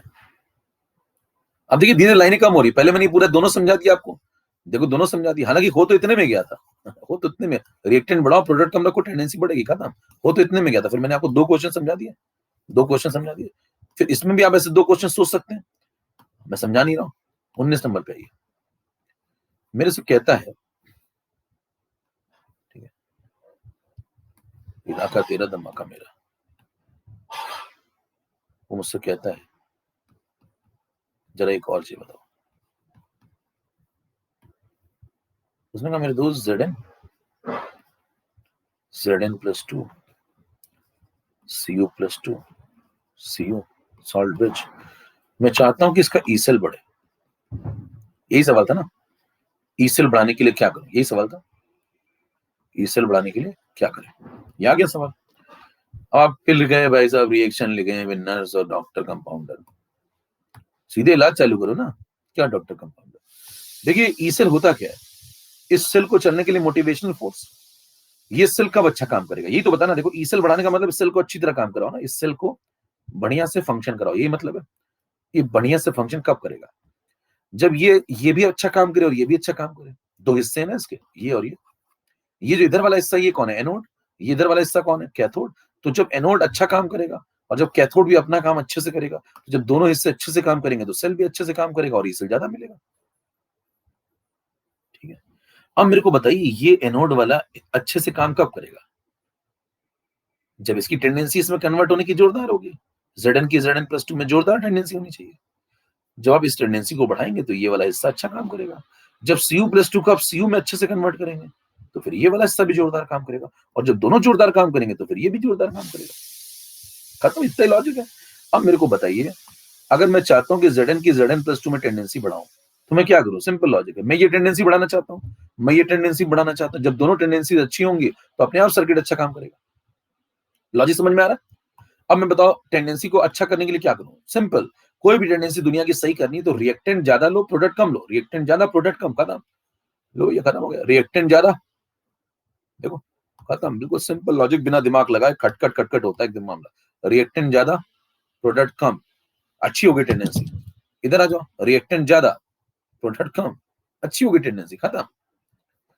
अब सॉलिड के बारे में तो आपसे पूछेगा नहीं भाई, सॉलिड के बारे में तो आपसे पूछेगा नहीं, तो खत्म हो गया। इसके बारे में पूछेगा, बताना अगर मैं ई सेल को बढ़ाना चाहता हूं तो Zn+2 को क्या करूं? उसके एक्टिव मास को क्या करूं? घटाऊं। और Cu+2 को क्या करूं? देखो, बढ़ाओ, खत्म हो गया। इसको घटाओ, इसको बढ़ाओ, ये जोरदार होगा। यही आंसर, चेक कर लीजिए उठा के पीछे भी, आप इसी को पीछे उठा के चेक कर लीजिए। ई सेल जब बढ़ाया गया था तो पूछा गया था Zn+2 का क्या करूं और Cu+2 का क्या करूं? क्या कोई नर्स लिख रहा हूं? खत्म, ये घट गया, ये बढ़ गया, खत्म। Zn+2 को कम करो, Cu+2 को बढ़ाओ, ई सेल बढ़ेगा। चेक कर लो पीछे। Zn+2 को कम करो, Cu+2 को बढ़ाओ, ई सेल बढ़ेगा। मेरे सामने आप ये सवाल लगाएंगे, मैं बिजली की रफ्तार से करके निकल जाऊंगा। कहूंगा कैसे? कि भैया ई सेल को बढ़ाना है? कह रहे हाँ। कह रहे रिएक्टेंट बढ़ाओ, प्रोडक्ट घटाओ, टेंडेंसी अच्छी हो गई। रिएक्टेंट बढ़ाओ, प्रोडक्ट घटाओ, टेंडेंसी अच्छी हो गई। टिक करूंगा फटाफट। Zn+2 कम हो गया, ये रहा। Cu+2 बढ़ गया, ये रहा। बिजली की रफ्तार से टिक करूंगा, निशान छोड़ के आता हूं पीछे ना, निशान, तबाही के निशान। इलाका तेरा, धमाका मेरा। लीजिए, मौज आ गई तो कीबोर्ड के टुकड़े करिए, खटखट खटर करिए एकदम।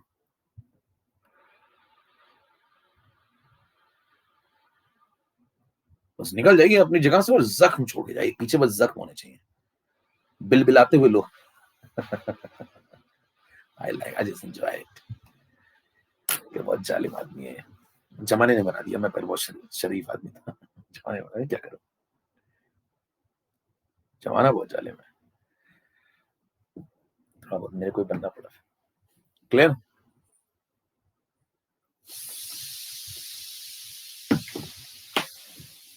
समझ में आ गई बात? खत्म आज का मामला। नेक्स्ट सेशन में हम लोग इसके आगे बढ़ेंगे, क्योंकि अब काफी तनाव में आ गए लोग, काफी ज्यादा पगला रहे हैं। तो अगले सेशन में नेक्स्ट में इसके आगे काम करेंगे। समय भी समाप्त हो चुका है, और हम लोग इसके आगे इसके एप्लीकेशन, आज आपने नर्स में काफी कुछ पढ़ लिया, जुगाड़ सीख लिया आखिरी में। अब इसमें हाइड्रोजन इलेक्ट्रोड पे इसको अप्लाई करेंगे अगले टाइम पे, और बाकी की बातें करेंगे। ठीक है, नमस्कार, जय भारत, मिलते हैं अगली क्लास में। Thank you very much, tata bye. अगर मजा आई तो हर तरफ इसको शेयर करिए, लिखिए इलेक्ट्रोकेमिस्ट्री आपको किस लेवल की पढ़ाई जा रही है, क्या कंसेप्ट दिए जा रहे हैं आपको। चलो।